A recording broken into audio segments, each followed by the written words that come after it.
It's 12:54. Listening to WUSB 90.1 FM Stony Brook. I'm your host DJ Mascus, and there are a whole bunch of people in the studio. Why don't we go around and introduce ourselves?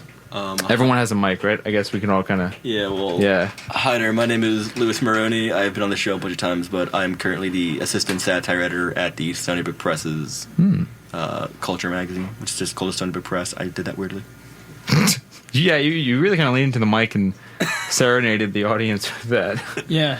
Yeah. That was very soothing. Yeah, I heard that in my right ear. That sounded nice. I'm Patrick Marlborough. I'm a West Australian writer and comedian who works for Vice magazine and a whole heap of Australian publications you've never heard of. Junkie. Yeah, Swampland, Lifted Brow. Check him out. I've heard of Junkie. I haven't heard of Vice, though. I've never heard of Vice. I don't know Vice Australia. The hardware tool? Yeah, the hardware tool. Vice, like the alcohol that... What? I was going to make a self-deprecating joke, and I shouldn't have.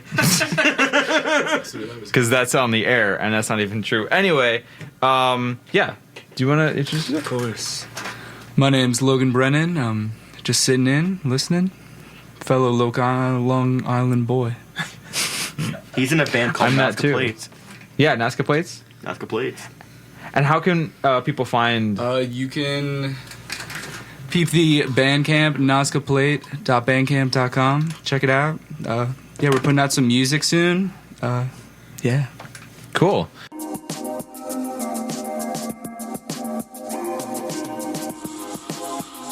Louis, where should we start?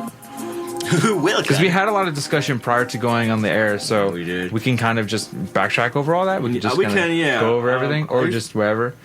Yeah, how do we? I don't know. I guess Patrick. I guess tell us a little about. I guess how did you become the man we now know as Patrick Marlborough? But no, have you ever had a Zoloft?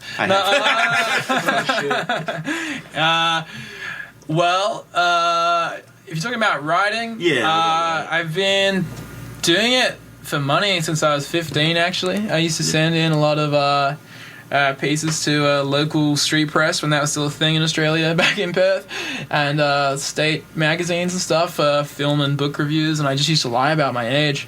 I remember reading when I was really young about Mac Groening. Used to write for music zines, and he'd pretend he was a 40-year-old hipster guy, and so I was pretty much just ripping that off.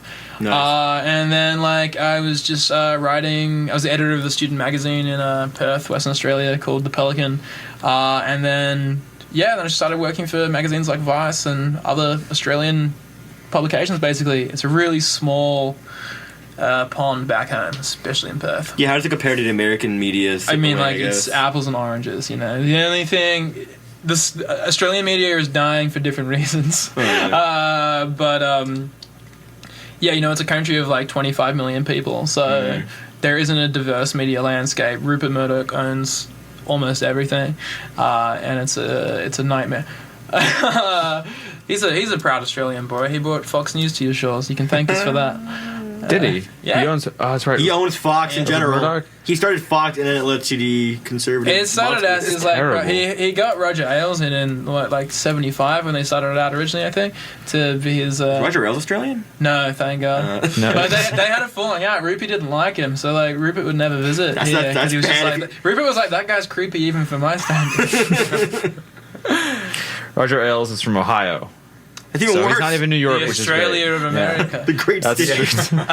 No Ohio. Just the Midwest. He's just he's from the... I guess Ohio isn't the Midwest. It's just the... you could just be making up words as far as I know. And I've been a touring comedian for I think 4 years, I think. Oh, yeah. But I've been working as a satirist or whatever since, for a long time. How would you describe what parts?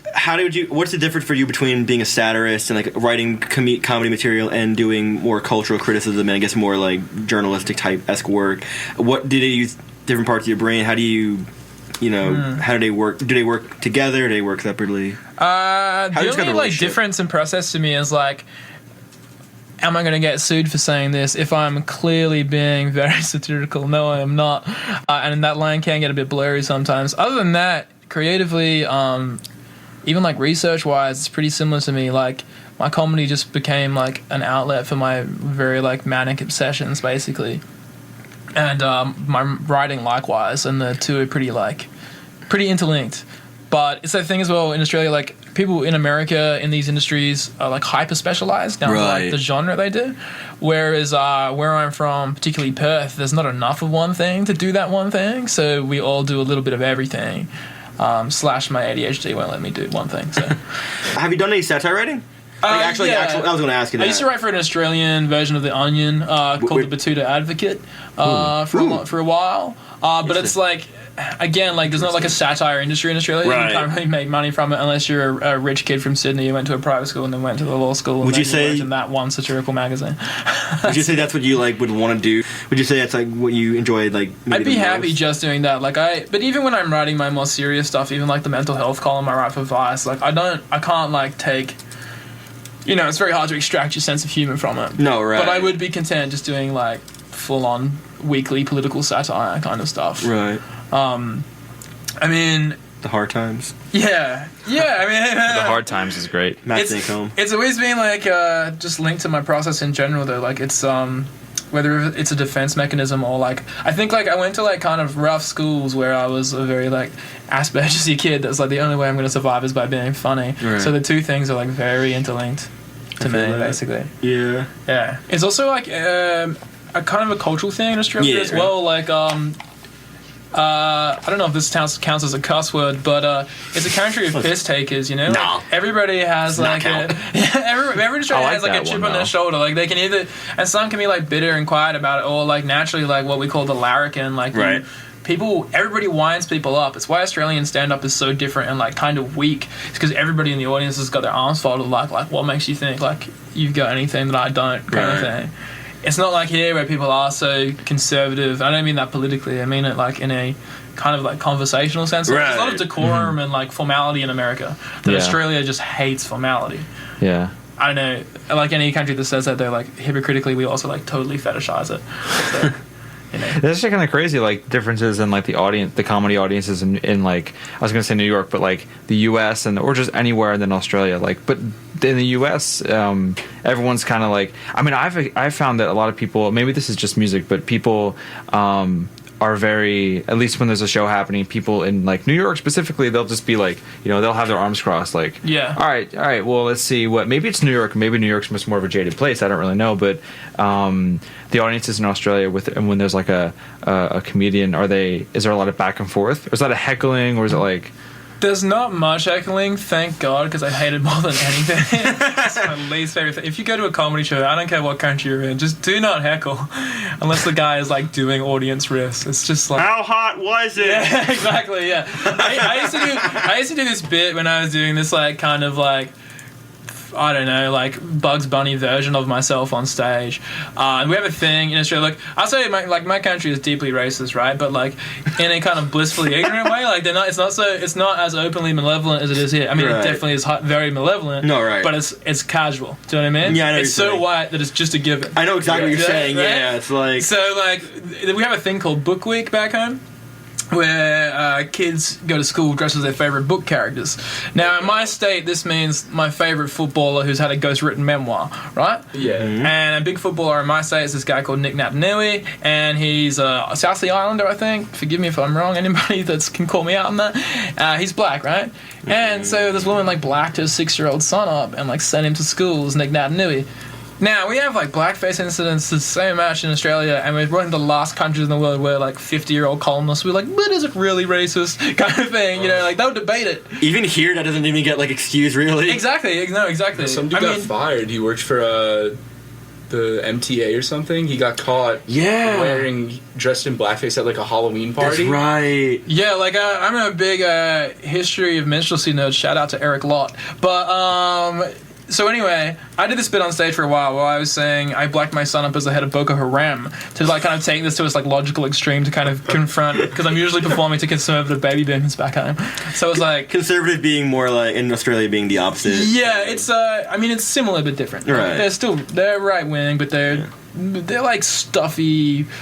I don't know, boomer types. I guess. Doesn't have the Christian element that it has here. That's the key difference. and the That's nationalism. funny to think about too. Yeah, like the whole Christian thing is like left out of it. Right. Yeah, we're not a super religious country. Not how it works here. Yeah, that's like a big part of it. We are, but we aren't. But anyway, yeah, it's but I don't know, like that's the kind of stuff like on stage I would construct these bits that were like kind of like slow burn traps for the audience where they think I'm taking a terrible position for the first 5 minutes. Oh, right. The point of that story was with audience interaction. I had a woman come up to me after the set, and she goes, I'm a child psychiatrist. Like, if you ever want your son to, like, come and, like, sit and speak with me about it. I was like, I don't actually have a 12-year-old half-French son who I blacked up as the head of Boko Haram. Like, that's not real. Like, that's not the real me on stage. Like, don't worry about it. You realize you are at a comedy. Yeah, I literally said that he took his female classmates hostage. Like, it didn't happen. Oh, that's what I do. Oh, one thing I do want to kind of go into. Oh, go ahead, man. No, I was gonna say, like, did she give you like a blank stare, like, oh? Yeah, I don't know. She was just like, well, no, I think she was literally like, well, if you change your mind. I was like, well, I don't know what that If I means. change her mind that I have a 12-year-old son, Yeah. If I get hit by lightning on stage and that bit becomes reality. yeah. Oh man, I have been pining for my childhood recently. Like I've just been having this massive nostalgia binge, Disneyfied regression session. Like I'm missing Nicktoons, I'm missing Cheese TV, I'm missing the Ferals, I miss Pokemon Red, Pokemon Blue. Hell, I miss Pokemon Snap. I've been missing sitting on the beach with just a Buffalo Bill and a chomp ball, looking at the sun go down. Summer '98, man, dream days. But you know what I've been missing more than anything the last couple of weeks especially is Osama bin Laden. Yeah, I mean, he was great, right? He was great, right? He was fantastic, Osama. Like, compared to ISIS, Osama bin Laden was just the coolest guy out. ISIS is like Jimmy Fallon. He's sterile, he's boring, easy, you know, relies on all these, like, stupid stunts to get your attention.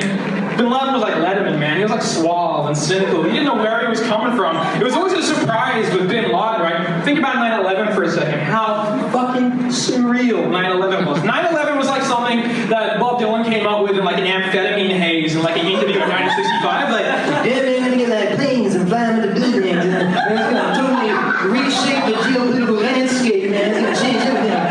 What are your thoughts on like everything that's going on with comedy in terms of the Tom Segura thing and like the Ricky Gervais stuff and like the Dave Chappelle thing? What was the first one? Tom Segura is a comedian. He said the R word on stage. Ah, yeah. I don't want to say it on air, but yeah. He did a joke about like why you can't say the R word, and then tied it to a joke about Down syndrome. It's funny because I get. You wrote an article about this, I know. Yeah, I wrote an article about the first Dave Chappelle special. That like, my God, you should see my inbox. Like, my favorite one. Is that the one where he's like drooling and the whole thing? Yeah, and he's talking. Yeah, drooling one. Yeah. Because like Dave Chappelle to me was my biggest comic influence growing up as a stand-up. Like he is one of my heroes. I've seen him live. I paid insane amount of money for bootleg tickets in Perth. It cost me all my savings.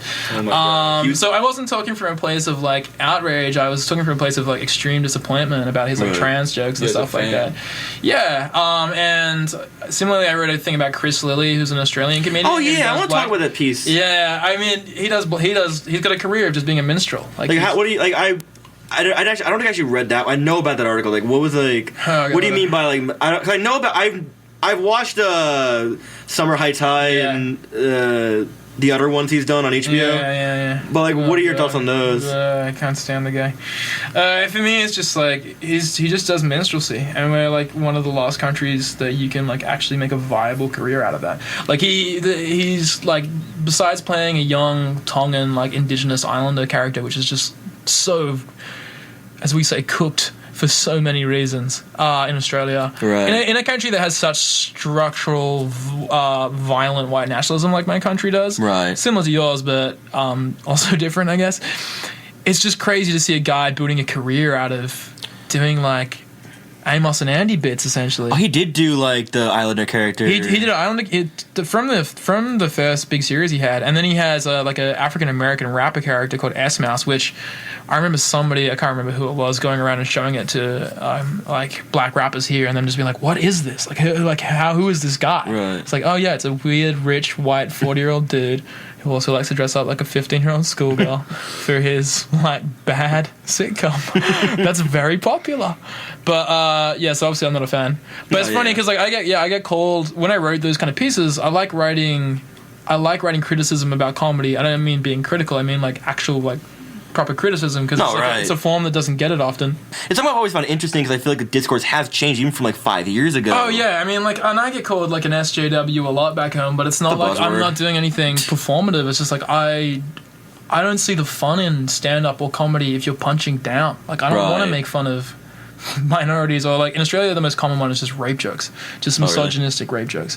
It's a real bro heavy scene, and it's like very misogynistic, and racism is a close second, but it's just like, just artistically doesn't appeal to me in any way, let alone morally. Like, you know, I think if you have a joke that makes a member of your audience like want to go into the bathroom and cry, it's like, rethink that. Like, is it worth it? Like, what gets me about these guys is, you know, the whole freedom of speech thing is very different in our country, so I feel like America is so sensitive about it. Any country that has to say, like, you have a right to freedom of speech, it's like a country being, like, calling itself the Super Democratic Republic of X. It sounds immediately sus when you keep hopping on about it. Like, it's just a given back home to an extent. But, that whole thing, these guys are always like, I'm getting censored. It's like, no one's censoring. Like your content is just, like, your work is bad. Like, nobody wants it. The only other people that want it are these chuds. But, like, I remember when I first saw Sam Hyde stuff, and it was like, I was like, oh, this is like a level of, like, post-irony stuff that I can get behind. And then it, like, just started. Then you find out who he is. It was in the content, though. Like, it slowly started to get reviewed, and it was like, oh, God, this is sincere. And then you realize he's actually, like, super racist. Yeah, and, it's like, oh, he's not actually a neo-Nazi. Yeah.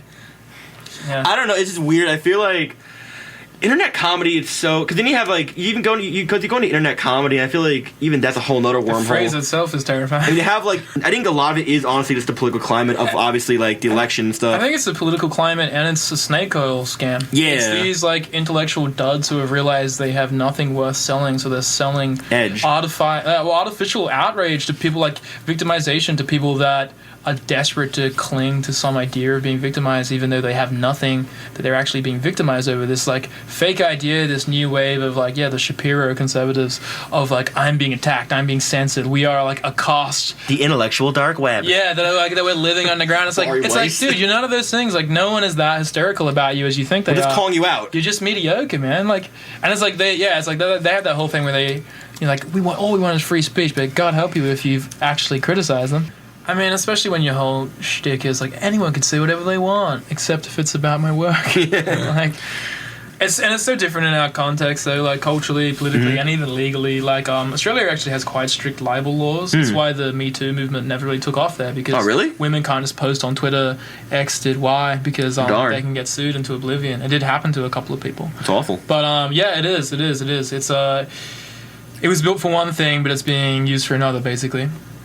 But I don't know, there's this whole thing at the moment in Australia where you've got these just absolutely brain-baked 50-year-old conservative Rupert Murdoch columnists and like ex-right-wing politicians. This one guy, Mark Latham. If you're an American and you want to laugh, just Google Mark Latham. He's a sad man. You know what I'm doing tonight. Yeah, but they're just like, they just screech day in and day out about being censored. And like, these are literally guys that have a column in the country's only national newspaper. Like, they're like, no one listens to us on the front page of the paper. That everybody has to read.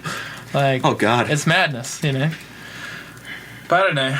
They have to have something, or they have nothing. These people, you know.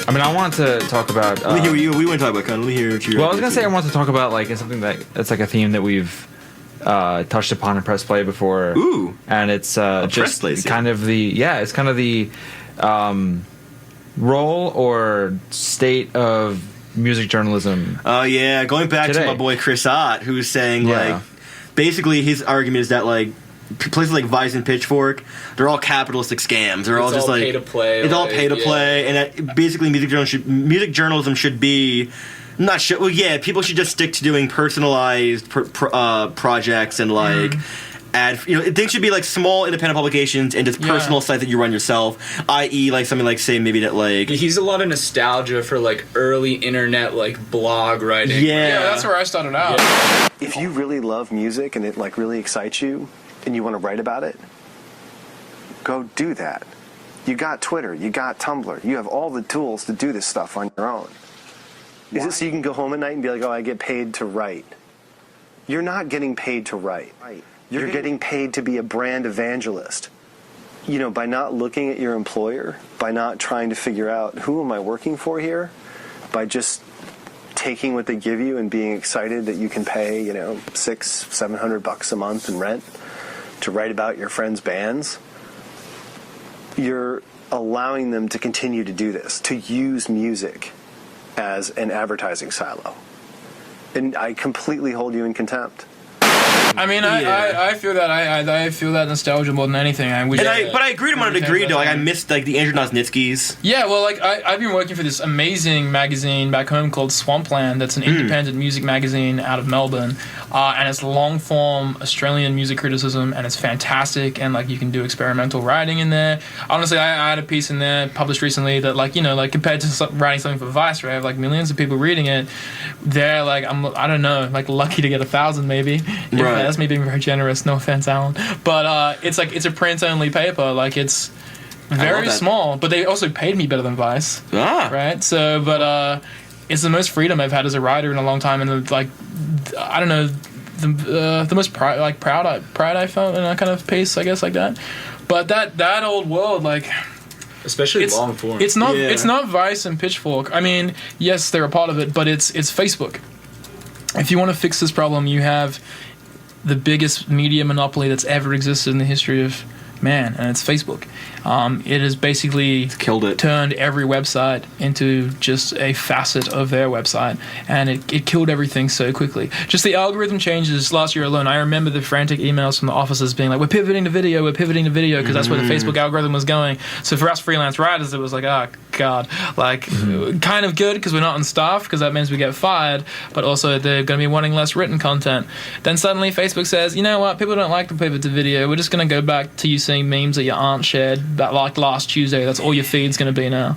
But all the publications had already made the cuts and were suddenly left with their what's in the wind.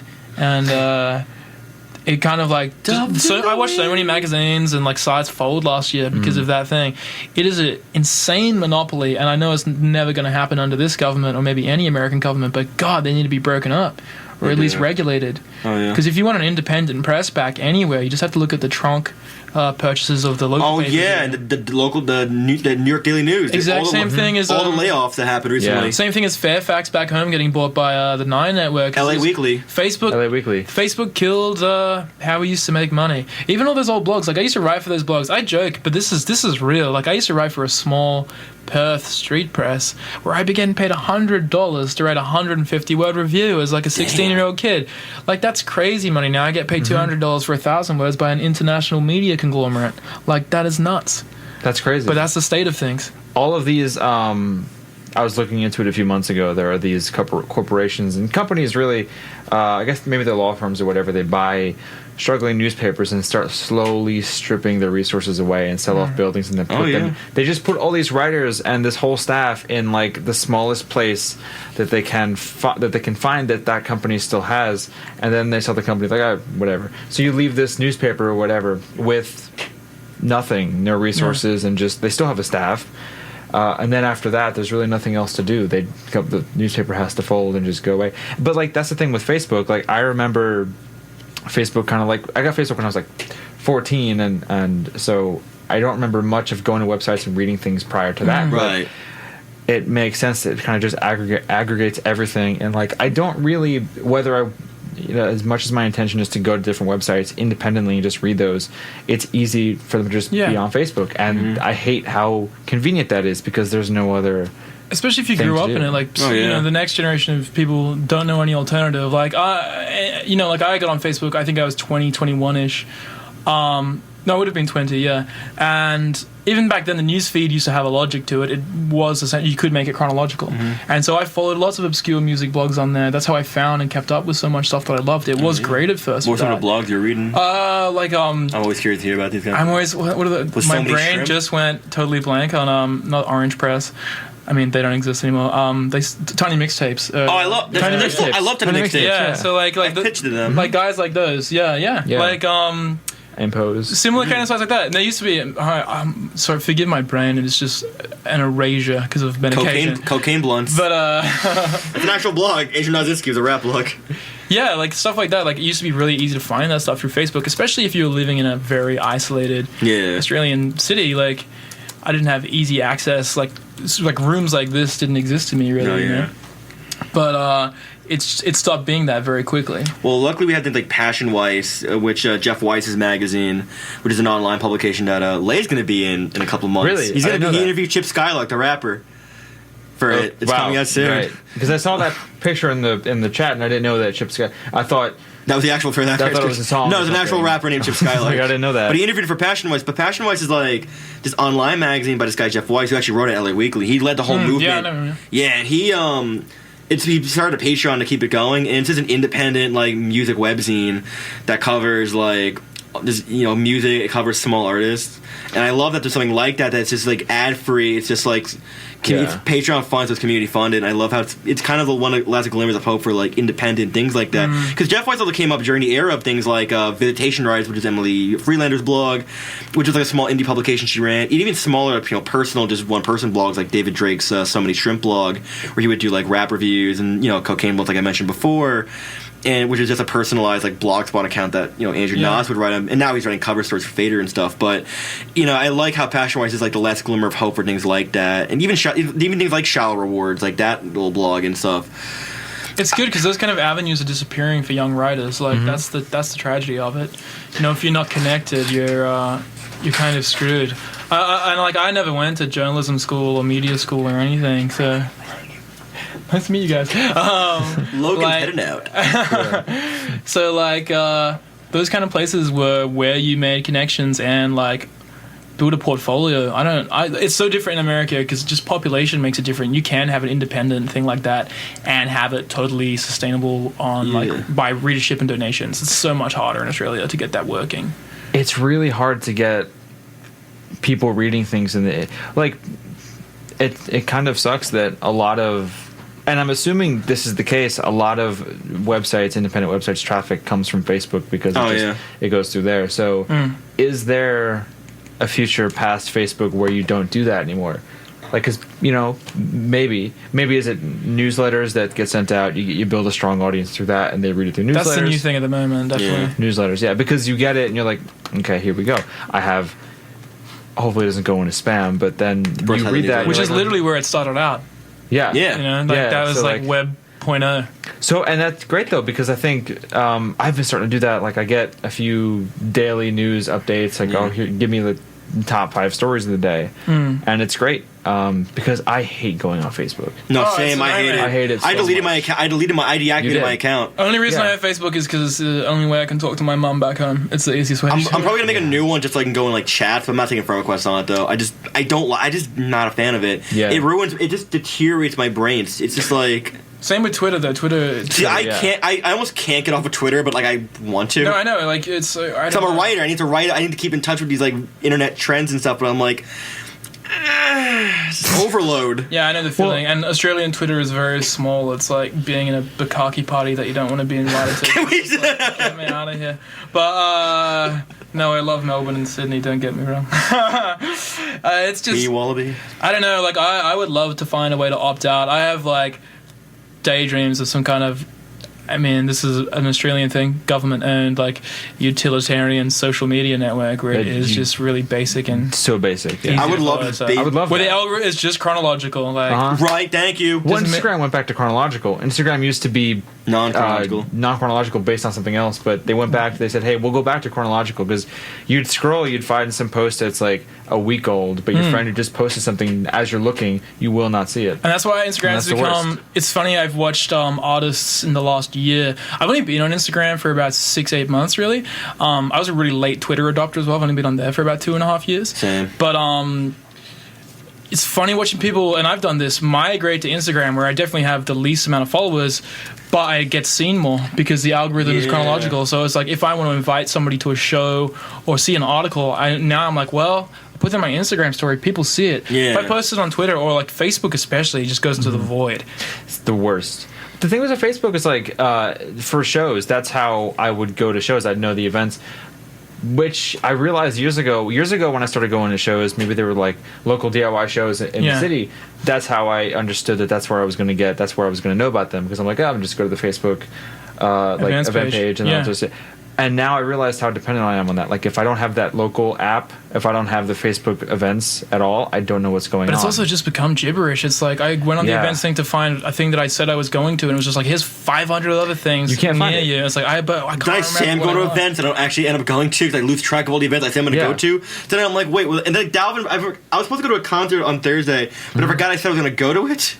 And Dalvin texted me like, you're going to Singapore? I'm like, I forgot I said I was going to go to that. Well, what's the thing? Like, you know, I used to always click interested, because I'm like, I'm genuinely interested in that. But then people would tell me in person, dude, I can't keep up with you because my Facebook is just you being interested. I'm like, I keep track of it. But like, at the same time, it's just so much. There are so many. Like, I can't, like, I do go on Facebook and I try to find an event and I just can't find it, because it's like, here's 75 things that your friends are going to. I get a notification every single day. Yeah. Your friends, so-and-so, so-and-so, so-and-so are interested in these events. And I'm like, I never click that. But this is the thing. Like, this is why this conversation is so dystopian. Like, it's not just like... We're stuck to it. We're chained. Yeah, I mean, it's not just like... But it's the harm is done, like, structurally, to how we, like, actually interact with culture. Like, not just publications and small presses disappearing, but, like, how we think about like shows and like value of performances by like a Facebook event becoming like a measuring tool of cultural capital. Like, even stuff like that is terrifying. Or like like metric. We focus, like, even when you're talking about artists for music publications, it's all about metric. That happened at the press literally to me once. What does metric mean in that context? Sorry. Like, meaning like social media numbers, right? And I mean, I get it for like bigger publications, but even for like small, like, I wrote an article for the press that got like turned down to the last minute because they only had they didn't have enough Facebook likes. But it's scary how I've gotten that. But it's scary because like, if you can't do that at college, and look, by the way, Lay, I love you, man. If you're listening, I love you, man. But if you can't do that at a college magazine, like, where can you do it then? But exactly, and it's happening in smaller and smaller presses. I used to be able to pitch, like, this is how artists used to get seen. You find an obscure artist and you go, hey, this guy deserves a bigger platform. If I have that platform, I'll share it with him. Now, like, publications I work for, like Noisy especially, like, I can't write about anybody that isn't signed or huge or viral for some reason. And it's like, well... Especially, like, this drives me nuts coming from Perth, because it's like, if you're not from Melbourne or Sydney, especially Melbourne, it's impossible to get noticed now in Australia in any medium. But, like, Perth has a thriving music scene. The fact that, like, these guys have to have, like, a viral song or, like, have to move to Melbourne to finally get seen or be seen of any worth is just absolutely crazy. Yeah, that's kind of... and it's the same thing in here, in the U.S. Oh, yeah. You know... you can't pitch any publication. Even that's something that's, like, I didn't know. Like, so I interviewed Lizzie, Lizzie Goodman was Lizzie a writer Goodman, one of the greats. She was great, and I asked her this question about, like, music journalism, and she said it was great because she wrote about the Strokes and Interpol and yeahs, all these people, and she was writing for Rolling Stone, Spin, all these people, and she said I could pitch it to them, and they could say, yeah, okay, go ahead, you're a young writer, you probably know what's going on. That's how it should be. New York. Go ahead. But you're saying that doesn't exist anymore. I didn't know that. I didn't know that you're saying... It depends. Like, you can luck out and get a good editor. And, like, for me, it's the small things like Swampland that are doing that hard work of, like, boosting... Like, Australian artists especially, like, it's hard to get noticed on the global scene, with rare exception. But, like, there's no money to be made, even if you're really successful. Like, I'm friends with an insanely successful Australian musician. She's had a number of hit songs. She's still tending bar, in our town. Like, that's not uncommon. And there's just the steps are disappearing. Like, I look at the rungs on the ladder going, and I think for, like, young writers, at the starting spots I had, I don't see them anymore. And then for young artists, and I'm talking myself as an artist, like, recently trying to promote a stand-up album, like, as well, like, it's just like, I don't know, unless you're already a known, it's just like, no one's going to listen. It sucks because like it just nobody cares about it just seems like the mainstream doesn't care about the real culture at large. And I find it interesting we have this in music criticism at the moment. And I'd be interested in your guys' thought on this. This kind of pop revisionism where it's like we're assigning like immense value to the world's biggest pop stars at the moment. And like sure like love the music or hate the music, whatever, it deserves like proper long form criticism. I agree. But like they get so much space now. Like they in especially in magazines which traditionally would have given space to the when I say indie, I mean like actually independent. The theater.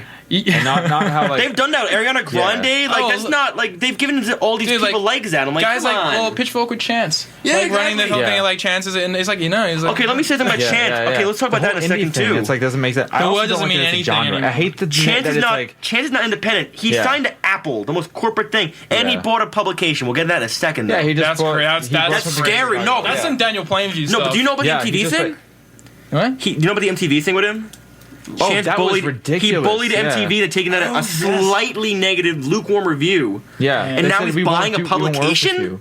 Well, he bought a newspaper in Chicago. Still, like, what does that mean? Like, what, really? A guy who can't even take negative criticism is buying a newspaper? It's the worst. I was talking to someone about this. What is this? Charles Foster Kane? That like the word indie doesn't mean anything. It doesn't. We have to stop pretending that it does because people still do. Soon DIY won't mean anything. It barely does. DIY doesn't mean DIY doesn't really mean anything. Like not anymore when you have people who pay to be professionally DIY. Yeah, because you have that. Can you afford to be DIY? That's the question. Which is like the thing. Cosmos. Yeah.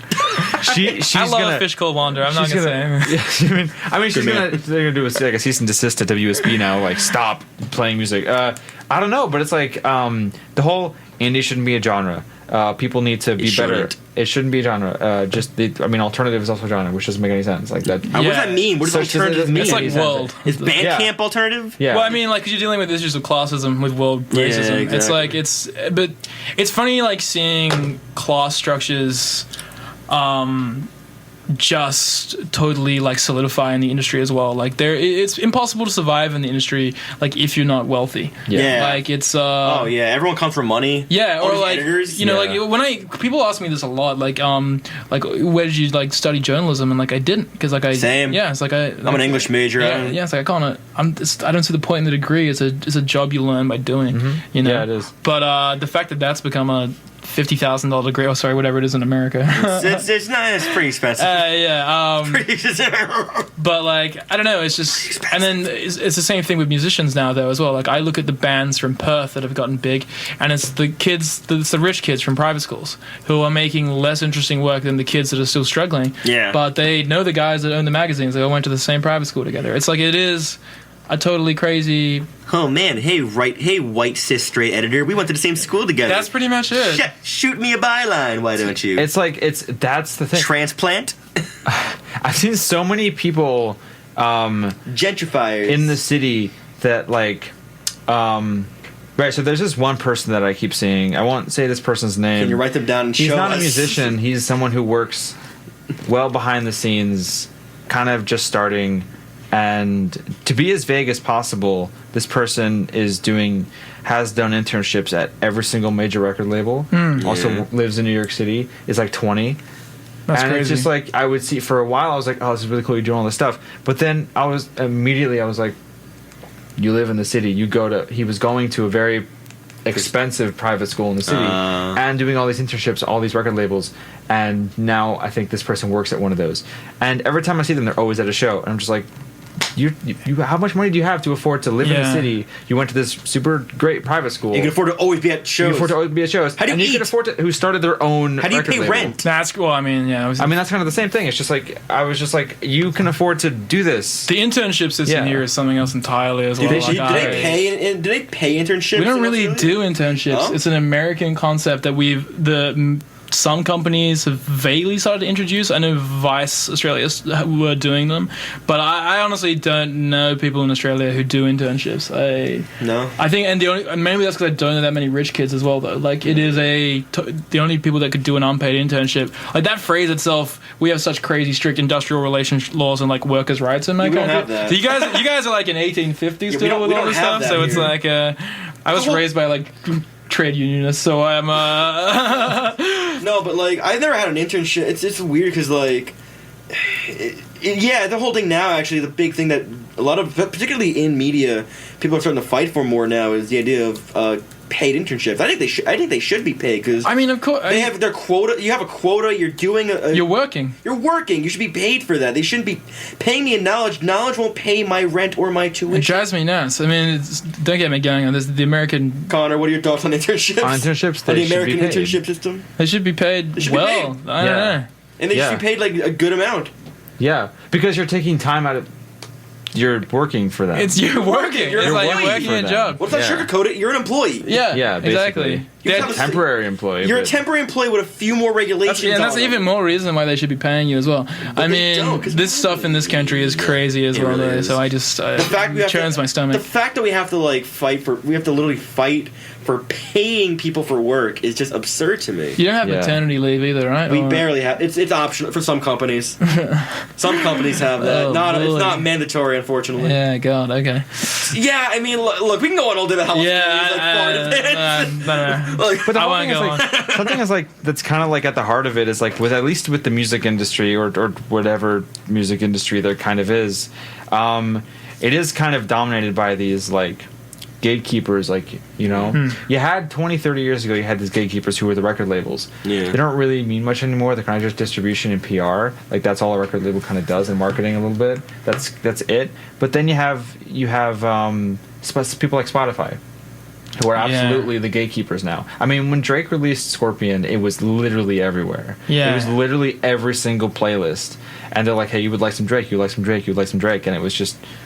Again, just it like was so ever-present, and it was just way too much. And monolithic global media companies. It was- Like that's what they are. yeah. And Spotify's pay rates for artists are Oh, God. abysmal. Terrible. Awful. They pay... I Terrible. know people that have gotten Stealing. 25 cents for 100,000 plays. What are you guys thoughts on pay to play for music venues, Venues? bookings? I hate that. I can't stand that. What It's do you- stealing. Pay to play. So like you pay the venue booking to people, let you play. and then they still take the cut from your like. Yeah. Yeah. No, You're that's stealing. a huge thing on Long it's Island. Deep, Long Island it with is. a certain unnamed booking company, of which is going under on Sunday, by the way, for its final performance. Thank R.I.P. God. We're not. I told you about that in the car. Anyway, but yeah, they did pay to play. Ha ha ha. Anyway, they do pay to play. They're coming to the studio. I don't care. That guy's I do awful. not care They do either. pay to play though, and like it's awful. You're stealing from your artist. What's the thing? Like You I've don't been- treat your artist like pack mules. That's crazy. That's a weird thing. The whole thing Okay, of I'm pay to getting loud, play I'm is like sorry. their point of view is I'm protecting myself so I can have a show for these people. It's like no, when you're booking a show, you're assuming that risk for the artist so that they don't have to do that. Yeah, that's your kind of job. the whole point. That's your job. You're promoting the show. You better make sure people get in the show so that you can cover your butt, and then also the artists get paid, and then you take a cut after that. You don't That's take. how You don't promoting- do that and then take more money by saying pay to No, play. because then you're leeching at that point. You're leeching. You're They're a leeching mooch. at that Yeah, point. and it's like we're talking on such different scales, you know? Like, And you have like Live Nation and AEG who own all these independent. Mercury Lounge is owned by AEG or Live Nation. Yeah. But there are no people used to come out here to Stony Brook and play all the time. You used to get like the Doors, Janis Joplin, Miles Davis. All these people used to come out here. The Talking Heads, Pink Floyd came out here twice. They all used to come out here and play because there was a 50-mile radius clause. If they were playing in the Garden, we're 52 miles away from Madison Square Garden, so they can come play out here because there was that clause. But now Live Nation won't pay an artist they can't play out here because Live Nation or another major company will say, well, you've only got the Madison Square Garden date or you've only got the Bowery Ballroom date. Like that's all you've got. Don't play anywhere else. So they own the touring industry, and the touring industry is just ridiculously corporate now. I mean, we have Sunset Tourism. Events back home that does that. It's pretty much the exact same thing. Same thing. Well, because like Perth has a thriving, really great music scene. It always has. Like, Oh yeah, let's talk about that. How was it's divided in two halves. Again, I guess this is between like the wealthy north of the river and the kind of poor south. But we have a great lo-fi DIY scene, for want of a better way of putting it. Great actual independent music scene. Like these are small labels and like it's a community. We have a really great local community radio station, and because everything is almost like so myopic in Perth because it is small enough to be so single track in a lot of ways, like the community really does support itself a lot. like if you're going, there's not much room for like sabotage and rivalries because like it hurts all of you basically. Right. But then there are other bands that have access to Sunset events through like family connections in some cases and stuff like that. Like there are other bands with way more money who can afford to fly over east regularly and tour Melbourne and Sydney, which is where all the money is. There's so many great musicians in Perth who like, because it's $1,000 flight to get to Melbourne or Sydney. It's 7 hours away. You're in the most isolated capital city in the world. It's you're kind of stuck there. Right. But at the same time, artistically, it's made this really unique voice for Perth. Like people write really interesting music there. All right. Much more, I guess, introverted and self-aware, I think, than the kind of like pretension of the Melbourne scene and like the just coked up madness of the Sydney scene. But like. Yeah, I don't know. It's always been interesting. Like so many great Australian bands, like the Saints, the Drones, even AC/DC, technically, like come from Perth. The Triffids, like as well. Yeah. The Cliffords and big red dog. I had to say that. Sorry. And yeah, I'm trying to think. I mean, like the biggest band from Perth recently, I guess, would be Tame Impala. Ooh, really? Yeah. Really? They're from Perth? Yep. That's so cool. Yeah. Up until about 2 years ago, I didn't know there was just Kevin Parker. You know that? Yeah. I know it's like he's a band, but It used to be Nick Albrook as well, but their original project Pond. So yeah, I'd say you can divide Perth between the Kevin Parkers and the Nick Albrooks. Kevin is obviously from the WUSB side. Nick is not. I'm more of a Nick guy. I like Pond a lot. Nick's kind of a Pond? Pond, yeah, that was their original Pond. band. That's the original project of theirs. I didn't know that was. That's Nick Albrook. He used to be the original drummer, and him and Kevin started Tame together. I didn't know Pond. Please don't quote me on this, though. I'm not a big Tame head, so like. No, but I didn't know Pond was. I can't talk about it because I literally know these people. Name 5 of their songs. Yeah, please don't.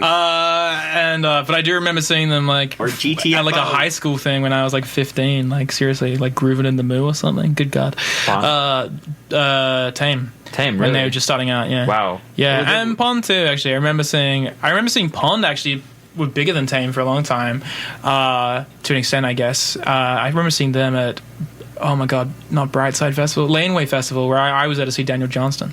Yeah, but it's like, what's that divide you were talking about? I think King Gizzard are also from Perth. Check that though. Are they? No. Check King that. Gizzard? I could be wrong. But the thing is, so everybody many. moves to, they have like 42 members. Might as well.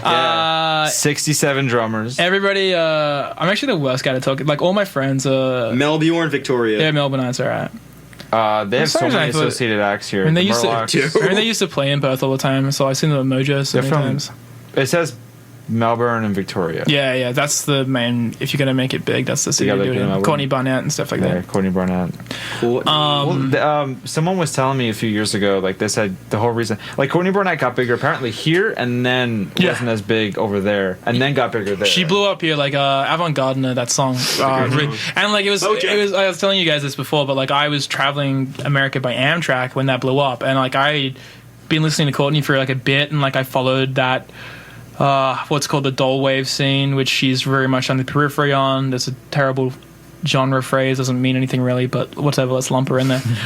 And it was wild to me to be in like Austin, Texas, and like be at a house where people are playing this song, which to me is so Australian, because like there's a thing in Australia called the cultural cringe, which has been a part of all of our arts forever, where we're kind of ashamed of our own culture and like ashamed to sound Australian. Like the British made us feel ashamed of any like cultural identity we had, and then after we kind of overthrew that neuroses, we had just American empire, like cultural capitalism, just like banging us on the head every day. So like if you watch Australian children play with their dolls, they'll be using American accents because they consume like that much American media. Oh, damn. Really? It's super disturbing. Even still. The only reason I'm here is because America's like a theme park to me, because I'm like a massive American cultural and like political history nerd, and that's because in Australia I grew up with as much more American culture than Australian culture, and Really? about 50% American news, I feel.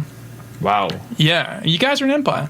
Like there's literally American like naval boats in my hometown with like nukes on them. You never think Jesus. about when you're I an didn't American. even- You never think about like. No, I you never guys think don't. about that. I mean, I'm not. I mean, it's weird. It's just for us. It's like we don't really. We take that for granted, I guess. Yeah. I don't know. So, Yeah. but there's a big swing against like really. I'm gonna really dumb this down. Go ahead. But starting like the mid '80s with the Bob Hawke, and then the Paul Keating, especially prime ministership, which had a big focus on government-funded Australian arts with a focus on Australian content and Australian voice. Little Elvis. Same with the Australian, Little Elvis. Holy God. Animated show. Oh my God. Check out Little Elvis. You want to see a show that implies that Elvis knocked up a woman in Australia and abandoned his son in the outback, and the kid starts a skiffle band, and for some reason the indigenous kid plays a didgeridoo in the skiffle band. Imagine you got a 3-part skiffle band. You got guitar and frontman. That's Elvis. Makes sense. Then you got a beatnik chick on bass. Kind of makes sense, I guess. Or is she a drummer? And then you got the Aboriginal kid, and he's on didgeridoo. It's like freaking. It's like Neutral Milk Hotel. It's literally what it is. It's insanity. They're a skiffle group. They also played Magic Marble games. I think it ran for like 9 episodes. It cost $6 million of the government's money. $6 million. The government's episodes? That was more than that. There's not many episodes. I don't think there's very many. Oh, darn. It was not good. It was an interesting show. It was bad. That's I'm not complaining about the American cartoons. They were good. Please, if Ren and Stimpy wants to come in and kill Little Elvis, let them. I'm fine with that. Ren and Stimpy was great. Yeah. Too bad about John Cat. Oh boy, yeah. Let's not go down that road. But anyway, so you had this swing back to Australian content, and then the music industry, it was always there, but it was really, I think, the 90s onwards where you start to hear the Australian voice, Australian content and the accent. And so when you think about Tame Impala and Kevin Parker sings in the fake Lennon Liverpudlian accent, right? He doesn't have that accent in real life. But then you think about Courtney, and then she's singing in a real droll Australian slang she uses and stuff like that. And it's amazing for me. That to me wasn't anything new musically, but it was amazing for me to see that spreading in America. And you know what's crazy? I've seen American bands who are I have friends in Brooklyn, right, who are super familiar with Australian bands who can name things that I don't even know what they're talking about. But I've seen them perform and do a fake, semi-fake Australian accent, unconsciously, I think. Oh, damn. In the same way that Australians would do the punk pop California accent when they do a band and stuff like that. Do you want to go to a party? Yeah.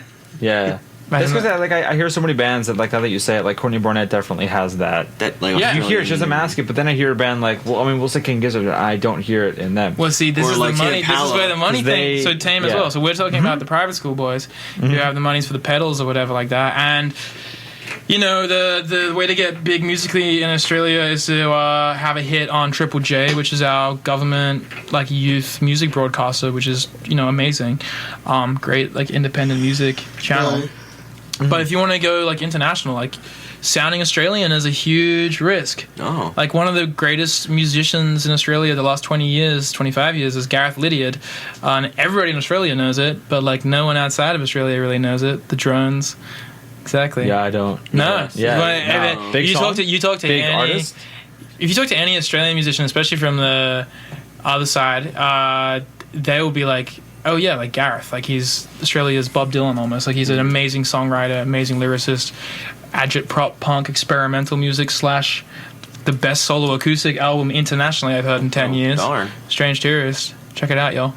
What's the guy's name? Gareth Lydiard. Good God, y'all. Gareth Lydiard. Yeah. Or the Drones. Oh, yeah. The Drones is their most famous band, but he just randomly fired all the members except for his wife and got new members and changed the name to Tropical Fuckstorm. So yeah, I heard that actually. No. Which is a very Gareth Lydiard thing to do. That's crazy because I just Did you mean TFS? Yeah, I came across that band pretty recently. I was like, oh, that's a cool name. Yes. I didn't know that was him. Yeah, he's a super smart dude. He is amazing. He's from Perth originally, but Is Perth, like you said, just really isolated? You had really said that a few times, just really isolated. Yeah, it's the West Coast. Everything else is Sydney, Melbourne, Brisbane. They're all on the East Coast. Adelaide is kind of in the middle, and then you have Tasmania's a little island on the bottom. That's Hobart. There also has a really great music scene. Really great experimental and lo-fi scene. That's actually cool. Really recommend this band called the Native Cats from there. Native Cats. Chloe Olsen Scott, amazing musician and songwriter.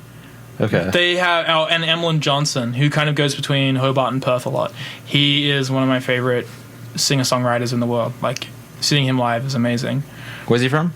I think he's originally from Perth, but Emlyn is kind of a comes with the dust, goes with the wind kind of guy. He's always moving around.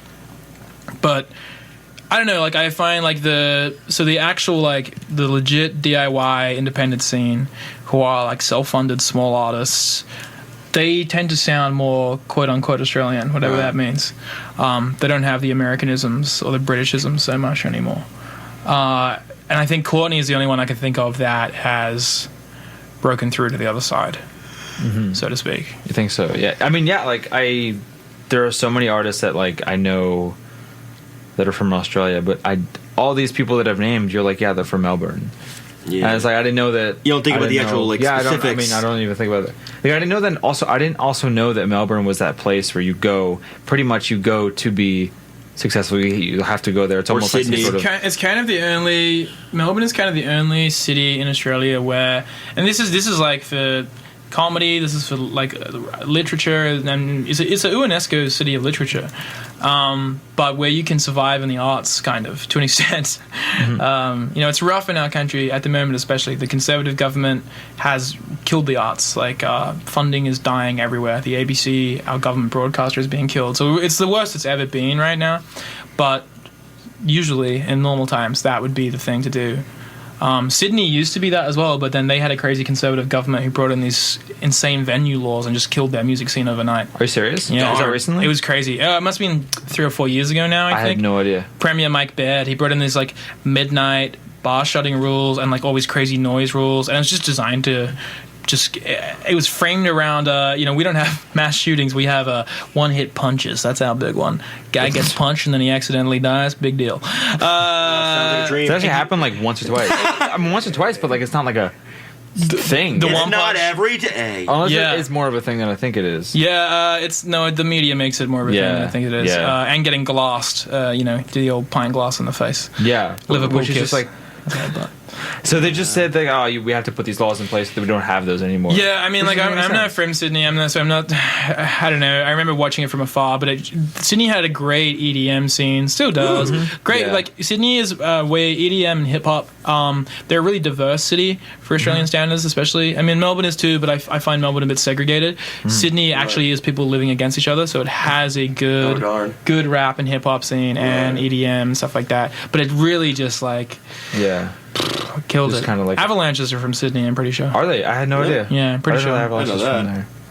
Well, yeah. I mean, there is an underground electronic scene too. I mean, Daniel Avery might be from Australia, right? Daniel Avery. Yeah. Daniel Avery. Yeah. I think so. Yeah. Is he?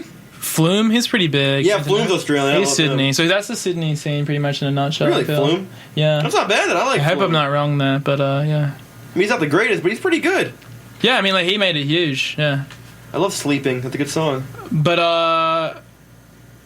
yeah, I don't know, and like it's weird to see somebody do something what Kevin or what Courtney did, like make it internationally and like sustain that. Like you have some people who will like have a hit, do a tour of states and like do reasonably well on the festival circuit, but then like they're not getting back like for a while. Yeah, Well, there's one artist who's from Australia, and I don't know where.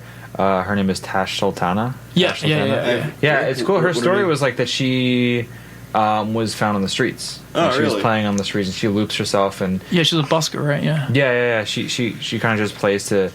She loops herself and sings over herself. And, right.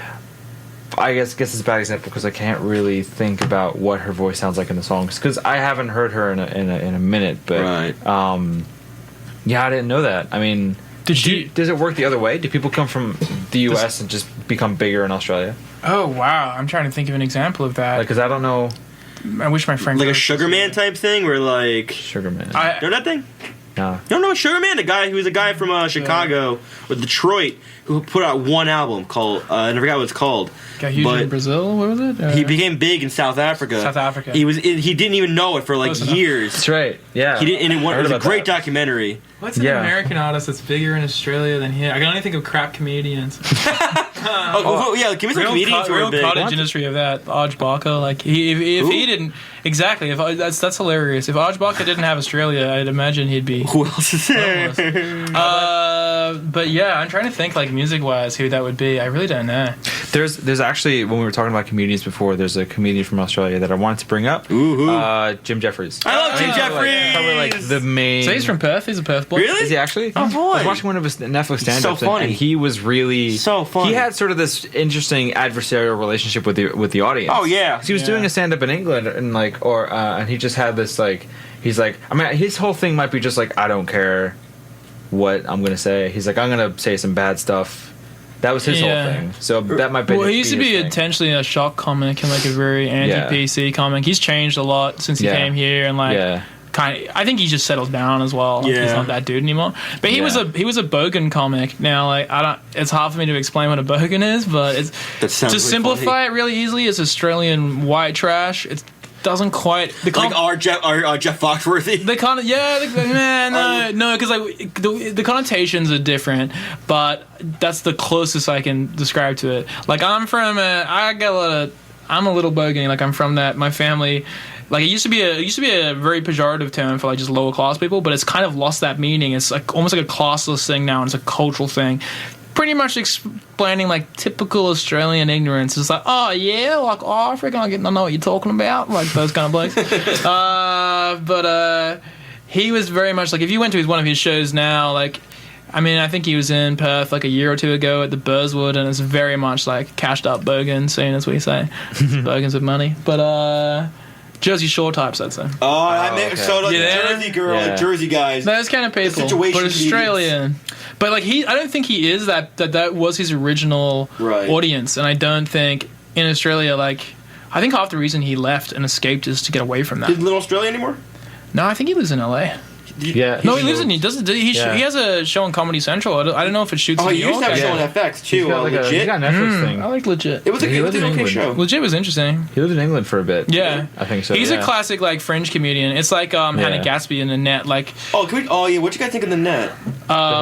Nanette. It's this Nanette big thing at the moment. I mean, it was. I don't know. It's like anyway. I don't know. For me, it wasn't for me. I don't disagree with her on a lot of it, but it wasn't my type of special. Oh, was that she's a millennial? Nah, she's not a millennial. She's like 40. Okay.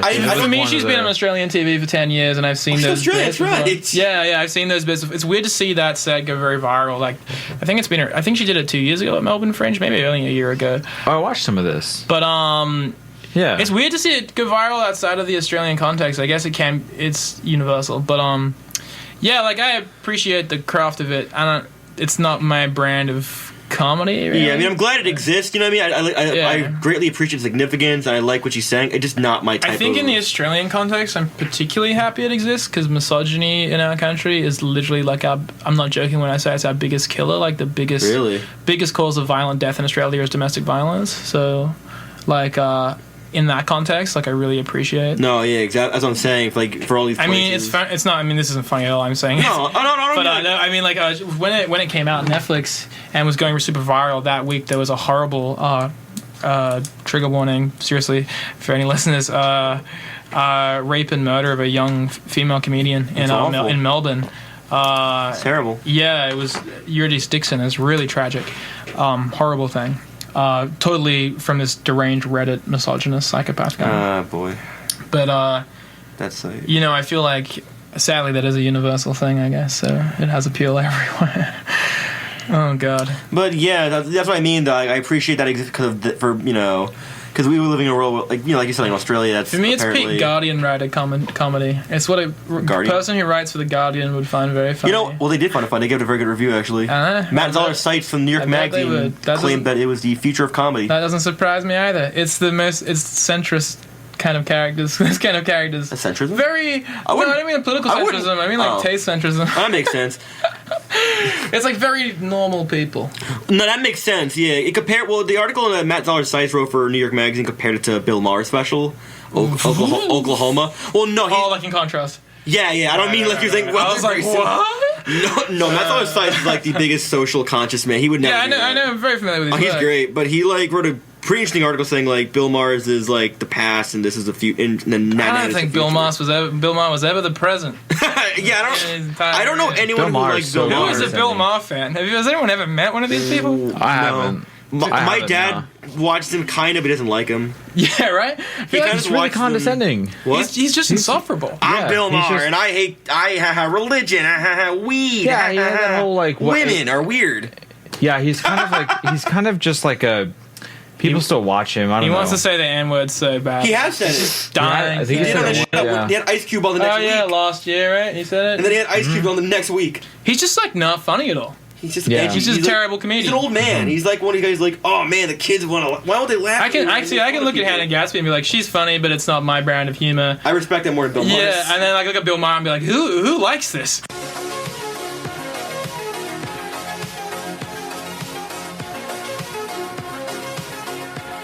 Who are some of those comedians that like have been around for a while and everyone seems to like them, but you just look and you're just like, Bill Maher's a good example. I don't know anyone who likes Dude, Bill Maher though. I'm not saying this in a woke way or anything, but I'm a lifelong very like weird comedy nerd and stand up especially. You know, since I was a little boy, very obsessed with. That was always Louis to me. When Louis got big, I was like, I do not get it. I can understand that. I Yeah, find him funny. I found it hit or miss in my opinion when it was a big thing. It was. I don't know like, because he jerked off No, at somebody. yeah. Like most comedians are absolutely monstrous humans. Oh yeah. But I just never got it. For me, it was you know what? This actually doesn't age well now because I feel like most people do hate him now. But Jeff Dunham. I've never even got. I can't stand him. Jeff I think he's the Dunham. worst for well, so he's many just reasons. like he's just terrible. rehashing old stuff.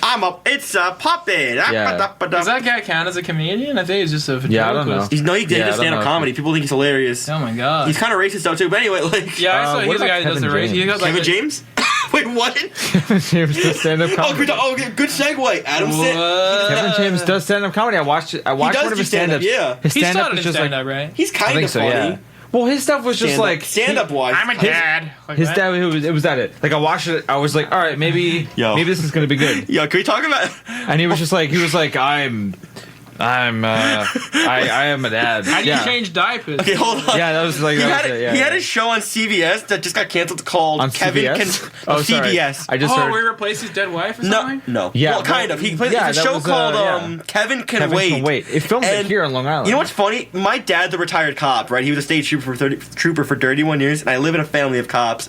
And I feel like it's so like the idea of retirement and like what cops do to like it just I don't know. It's a weird thing. Kind of, yeah. I mean, maybe not for my dad, but I feel like other people I know who are retired cops. There's like a weird sense of like I feel like when you look at a lot of the like Nassau County cop, Suffolk County cop type people I know who are retired, there's a similar, they're all kind of like that type of Kevin James type guy, the wholesome Long Island dad. And it just cracked me, just knowing a lot of retired cops, it made me laugh. It cracked me up. I loved it. I mean, the show wasn't good. Let me clarify, it's not good. No, yeah, I mean, I love King of Queens. Don't get me wrong, but I mean, this show was not good. I mean, but like. It was like 1997. Yeah. 98. 20 years ago. 20 years ago. But that's the thing. That's a kind of a good. So we're gonna have to go do some PSAs now. But when we come back to Adam this is Sandler? really good. Yeah, because we could talk about. That's not something that I had really thought about. I didn't either. I can cite Click. I like that. That's kind of like a decent. I have a problem with tonal shift, but we'll get into that. With Click? It's just it's a screenwriting thing. Like it changes too suddenly. You go from like, oh man, I'm farting and David has all his face to my dad's dead. I mean, yeah, Spoilers for Click. 2006. If you haven't seen it, it's been 12 anyone years, hasn't seen a 12-year-old movie. Get on that Click train, guys. Yeah, Get on that. Go to the local movie theater. It's playing now. Can't wait to see what's Click now available on VHS and DVD. Yeah, that's back when they still had those like coming soon to DVD and video. Yeah. No, wait, that 2006 is still past that actually. So No, they had it back then. Really? That they stopped last year. They did it. Coming up next, Over the Hedge. Over the Hedge was a good movie. I saw that in theaters. Gary Shandling played a turtle. Gary Shandling? He played a turtle. He was Vern. That's true. Yeah, he did. The Nostalgia Critic gave that terrible review did. for some reason. That guy kind of sucks. So I mean, who cares? Gary Shandling? No, the Nostalgia. I was gonna say Gary Shandling passed Gary away. Shandling's a legend. Yeah. I will never disrespect that man. He's one of my favorite comedians / writers, hands down. Play those PSAs, son. We got it.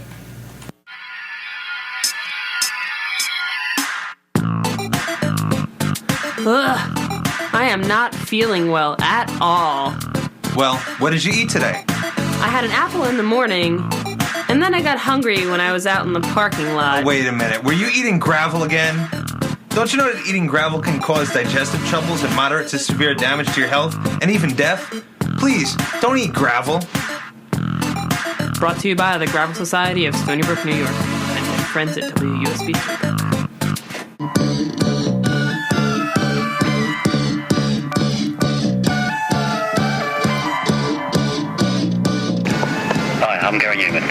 You're listening to 90.1 FM WUSB Stony Brook, where machines rock.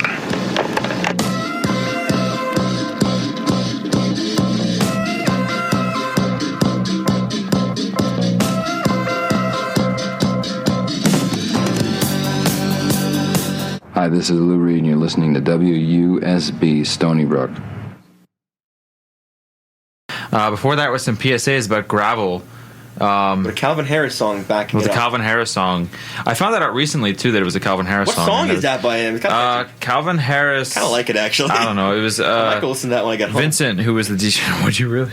Maybe, I don't know. If I'm bored enough. I listen to a lot of weird shit. I listen to a lot of weird stuff when I'm bored.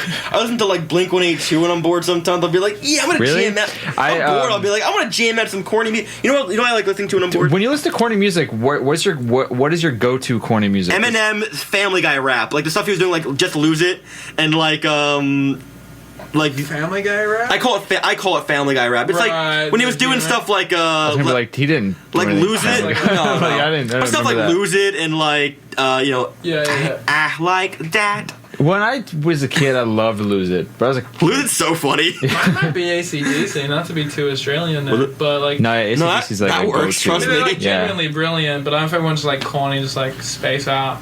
Now everybody come to the dance floor. Now stop. It's funny because AC/DC are so, everyone kind of hates on them for like, oh man, these guys sound the same. That's I mean they know it. Yeah, they're just like they make the same song. I've written the same 3 songs for 40 years, times. and they made a career out of it. Also, they're the 5th highest grossing band of all time. Are you serious? They're worth a fortune. Well, apparently they're making a new album, but like only one member is the same. Yeah, everyone else is Malcolm gone. died last year. R.I.P. Yeah, that was a national day of mourning back home. Bon Scott. One of them got arrested. Really? Yeah. So in my town of Fremantle, he's a Freo boy. They have a statue of Bon Scott. Really? And whenever Americans come, they visit the statue and then they visit his grave at Fremantle Cemetery and leave a bottle of whiskey or scotch. My friend used to be the groundskeeper there, and he used to rack up the parties with all these like bottles of whiskey because I got this from Bon Scott's grave. His real name's Ronald. There you go. I didn't know that. And my cousin used to sit next to him in high school. They were mates. Oh, damn. But so at our high school, which was like this weird public school that was also like super focused on the performing arts, they had like a wall of like graduates, like Sam Worthington and like all these actors and stuff like that came through there. We'd always be like, "Hey, Miss, where's Bon Scott?" to like wind her up because he like left school at 14 and choked to death in his own vomit. So they don't want to encourage teenagers to live that life. Yeah, and so did John Bonham. Yeah, it's a way to go. Both Bonds. You know? Yeah, John Bonham. Yeah, greatest drummer of all time. Akadaka, as we call AC/DC. Yeah, Akadaka. Yeah. It's funny. Akadaka is a company that they're like a startup in New York. Oh. And I know someone that like is involved with Akadaka, and he's just like, yeah, there's just like a. I was like, what a weird name. And he's like, yeah, it's like AC/DC. It's AC/DC. I was like, I didn't know that. I was like, that's kind of a bad company name. By cultural appropriation, that is. Yeah, honestly, yeah. What does AC/DC stand for? It's alternate current director. Yeah, they're so cool. Like they're such a. I mean, they're just like every once in a while, like. If you're not listening to AC/DC, you're like, whatever, it's fine. But then when you're listening to it, you're like, okay, yeah. Like, yeah, it's like they wrote some insanely good songs. Yeah, I mean, there's some great ones like Hell's Bells. The riffs are just the riffs are just great. I mean, like Hell's Bells. The Wall of Sound is just it's brilliant. just I would love to see them live. Yeah, I'll never see that. I hate that I haven't seen them live. I came really close.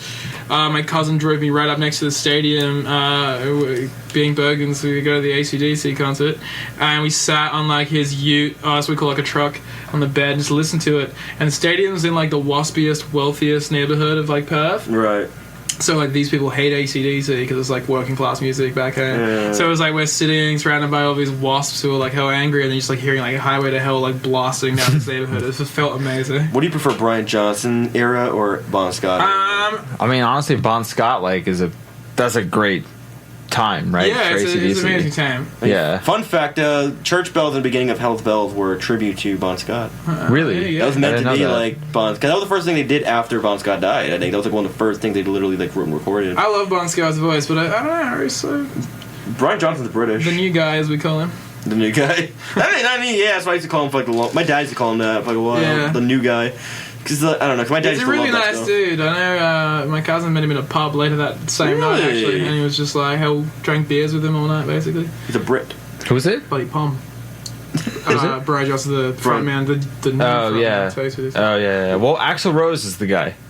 Yes, yeah. Is he still touring with them? Or? Yeah. Well, they're making a new album. Really? Terrifying. Yeah, it's awful. It's awful. I mean, like with Axl. Yeah. Oh my god. I don't even like him. Did you follow the whole thing about the drummer from AC/DC a couple years ago trying to take a hit out on somebody? What? Well, yeah, he got arrested for that. Yeah, that's right. Yeah. Trying to whack somebody. Yeah. So when I heard that, I was like, okay. Gonna whack you. Yeah. Exactly. Hitman. Yeah, exactly. In the house. He was a drummer. Man, gonna the drummer was just mouse. but the drummer who plays the same thing. That's why he's not in the original one. I'm a hitman, gonna hit up your wife. Yeah, I mean, people will still go see AC/DC, even though the only member is. Yeah, I mean, it's like they're huge, and people want to see the actual Rose. It's just Angus now. Angus Young is the only original Angus Beef. Yeah. But Angus is AC/DC. Like Angus. Yeah, he kind of. they were like he's got that iconic like shorts. Yeah, he wrote the songs shorts as well. Him and Malcolm wrote all the songs. Yeah. Plus the shorts. But like Malcolm's gone. Yeah, it's tragic. And at least got the shorts though. Brian Johnson, right? Brian Johnson? Right, that's the guy. He lost his voice. He doesn't have the shorts. No shorts for him. No, yeah, he didn't wear shorts. You get sued into oblivion if you wear them schoolboy shorts. No, but seriously, Brian Johnson, he lost his voice though, yeah. Well, he's also 70 years old. He's also not 40 years. His hearing too. I think he lost his hearing. Well, yeah, he's 70 years old. No, that's right. He said if I do like one more gig, I'm gonna be totally deaf for the rest of my life. Which is just like, I can see him doing like, I'm gonna do one big one, and do a giant. I love gig. your impression of Brian Johnson. It's funny, I was shot as his ears one last time. Blood gushes out of his mouth. This is like the emoji with the head exploding, but like it's funny because like they're good, they're fun. Every once in a while, they're fun to just put on and like blast it and turn it up. But it's funny how his voice sounds. It's just funny if you isolate that. Like, it's just kind of funny. Like, it's not as good as Bon's. No, it's not. Like Bon Scott had a nicer. He had that voice, but he had a much more controlled version of it. He was like much more. He was a tiny dude as well. He was a super tiny dude. I don't remember how he died. He choked on his own vomit because he was drinking way too much. The bottom, way too much. He was a heavy drinker. Was he? I got cousins that talk about going to like early AC/DC gigs in like Fremantle and Perth in like the early '80s and stuff like that, and just sounded absolutely insane, like just brawls and stuff like that. I can see that though. It's like if you want to like rile like a certain kind of Australians up, like you just play AC/DC. It's like guaranteed something's gonna fucking happen, you know? Yeah. just like some classic AC/DC, just like Black Ice or something, right? Black Ice is the one, right? Yeah, I mean even me, it's like I'm a pretty chill guy. I don't strike people as an AC/DC head back home, but if you put it on, it's like I can't fight my DNA. It's in me. It's like Bruce Springsteen in Jersey. Like exactly. No, so Bruce Springsteen though, like I can't do any of that. I can't listen to Bruce Springsteen. You know when he got drafted, the way he got out of it, that he kept crapping his pants for like a straight week and himself in fecal matter. Great idea. Crazy. That's awful. I like the Iggy Pop one where he just racked up with a big erection, like naked. Like, all right, don't worry about it. When Iggy Pop went to the recruitment center with, like, he was naked and hard. I love Rockstar. That's a story he used to tell anyway. That's an Iggy Pop thing to do. Draft evasion stories. It's so funny. Like I love Cheech and Chong met because Cheech Marin dodged the draft. Yeah, he went to go live with a pottery professor's student that was Tommy Chong. Yeah. Wow. I'm not even joking. He was like, what am I gonna do, pottery professor who I've connected with as I'm at college? He's like, all right, I got a student in Canada. He came down here for a little bit. Go live with him. That's how they met. Smoke weed together. No, literally, and they ended up smoking weed. And then he came back down to America. A lot of their earlier stuff was recorded in Alberta, Canada, and then he came back down once Carter pardoned them. But yeah, Rockstar draft evasion stories are so funny to me. Bring him back. Like I love Bring back the draft. I'm here to argue for the draft in America. That's what I'm for. Oh, damn. Yeah, you still got wars going on? You guys always have wars, right? That's Perpetual true. war. We have a lot going on. Iraq, how's Iraq and Afghanistan going? Still going? Yeah, I don't know. Do we still? Yeah, you're still doing it. Iraq's kind of done, but Afghanistan's still going. Yeah, I think you're still in Iraq, though. Well, we're still there. Blackwater, right? We're still in Afghanistan. I don't know. I'm confused. I'm sorry. We're the first country that... You know, if America starts a war, Australia automatically signs it. Really? Yeah. So what's it called? Is it written down, or Australia's just like No, it's a treaty we have. It goes both ways, but we don't start wars. So. That's true. When was the last war Australia was in? Technically, well, in or like that we started. Started. Okay, technically, it's called the Great Emu War. It actually happened in my state. The Australian government got the army to try to annihilate emus because they thought they were pests. And let me put it this way: the emus won. No, dude, you're kidding. This has actually happened. This is real. You're on the Wikipedia page right now? Yeah. What is it? The Great Emu War. I had to edit a terrible script that was getting optioned about this that was meant to star Rob Schneider. And I was just like, what? Like, why is Rob Schneider going to start in a Great Emu War movie? Stop. Was it co-written by Kent Osborne? I have no idea. The guy who also worked on SpongeBob and wrote a movie called Pipsy Fever with him. God, I don't think so. This is kind of the best thing, drama. No, it's hilarious. It's the most Australian thing of all time. What was the war about? Why? Killing emus. Yeah, literally. We just didn't kill enough of them. They're hard to kill. When you said bloody big.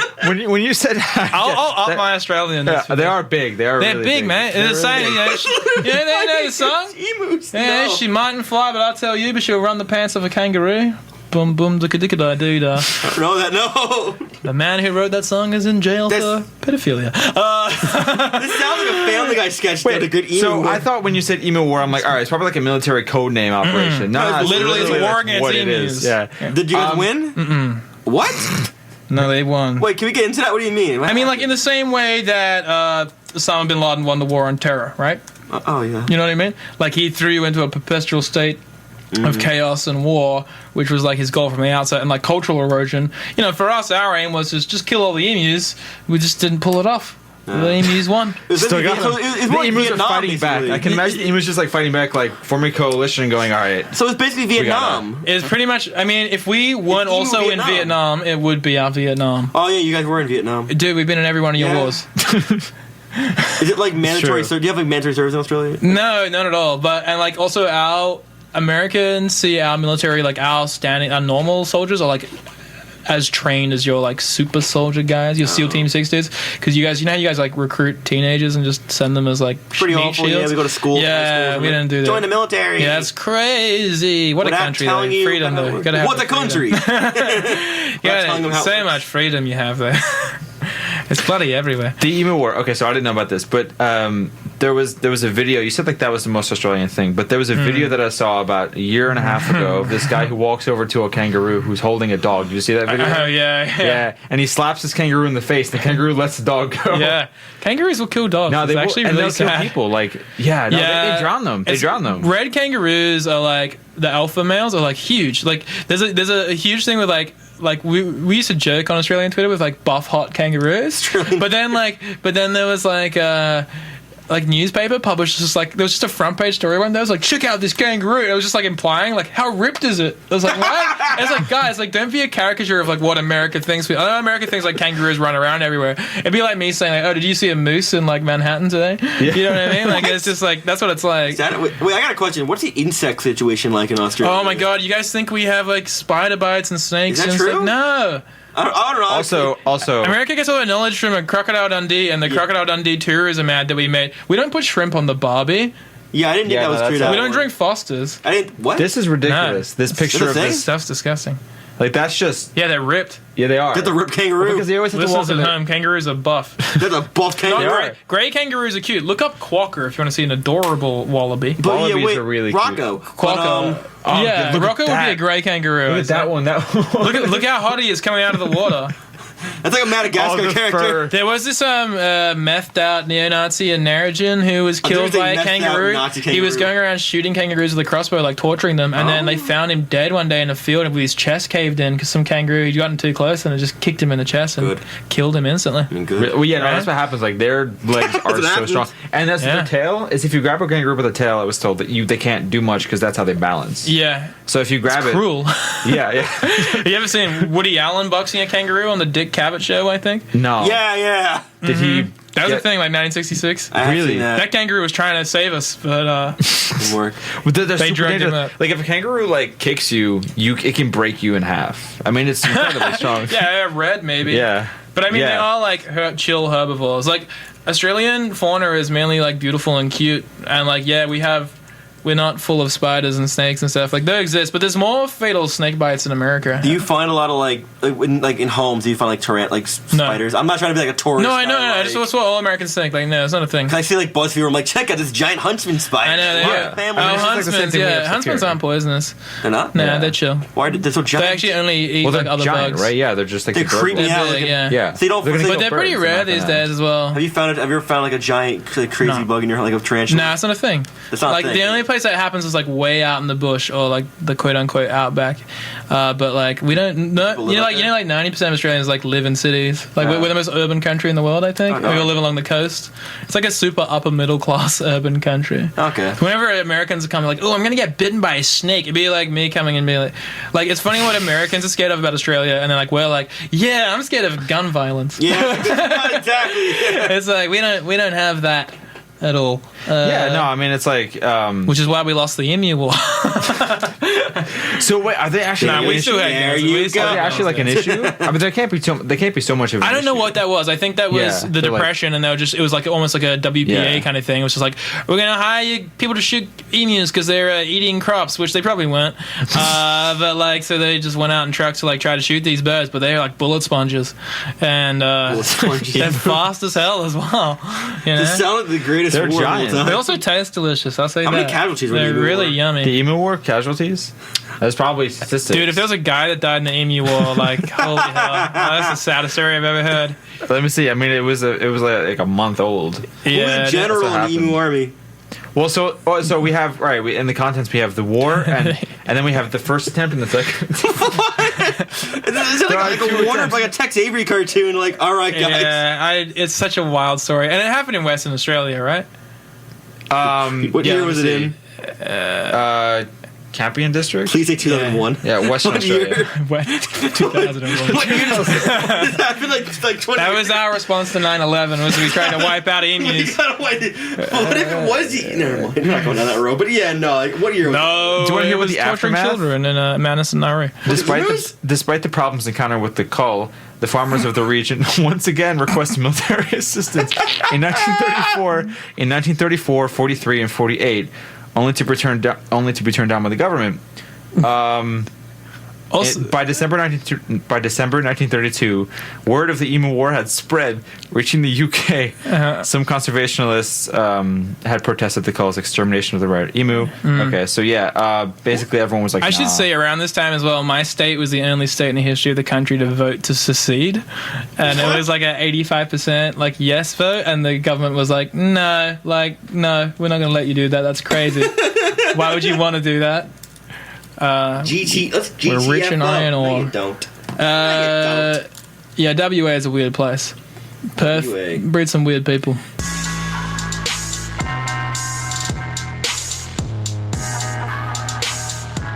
We were going to talk about the Adam Sandler movie. Oh, can we get back to Adam Sandler? Yes. Yeah. Oh, yeah, I want to talk about Adam Sandler, Patrick, go ahead. What do you want to talk about? Like, what's the article? You wrote an article for Vice. I wrote a thing for Vice last year, like kind of defending Adam Sandler, which I have written many articles and film reviews where I'm just like, this is the worst thing to ever exist. But I also kind of weirdly admire him as a comic for his consistency, especially his like golden era run. Even if you don't find it funny, I'm just like objectively like kind of fascinated by the guy and how he pulled it off, essentially. Yeah. But he is like a kind of creepy psychopath in a lot of ways, and like his films. I mean, doesn't he make like 14 films a year for Netflix now or something? He's making a 4-film deal. He's made 3 so far. Jeez, that's too much. I saw the Hateful 6 or something. Oh, Ridiculous 6. No, Hateful is a much different movie. It was really bad. Of course it was. Very racist.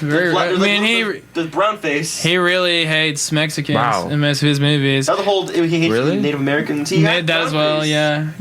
A lot of that. He's Native American in it. Or he's like raised by Native Americans? He's raised by Native Americans and the people. Why do I remember this? I watched this once 5 years ago. Have you seen a podcast about the guys who watched? I know those guys. I know Guy. Really? Yeah. They watched Grown Ups 2 every Monday for like a year. They did Grown Ups 2 and then they did Sex in the City 2. But anyway, and like, Grown Ups. They went insane. I like Grown Ups. How does that? Where does that rank on Adam Sandler's? So sue me. I'm not David Spade. How does Adam Sandler? Where do his movies rank in terms of like the best one, the worst one would be Jack and Jill, or would Jack and Jill be the best one? Well, I'm not going to count films where he's just acting because I know it kind of as an Adam Sandler what about film. The Cobbler? Like, of course, Punch Drunk Love is the best. Then easily ahead of Water. No, Punch Drunk Love is the best, but the 51st Dates does not hold up. No. The best like Adam Sandler like Happy Madison production kind of stuff. Waterboy, yeah. I'd say Waterboy and like The Cobbler. What about Rain Over Me, where it's like a 9/11 movie, I love that movie, and he's based on like mid-70s Dylan. I love that bedtime movie. stories. So, you know what's bedtime stories is great. You know what's funny about Cobbler? The following year, that guy who made that movie won the Academy Award for Best Picture with Spotlight.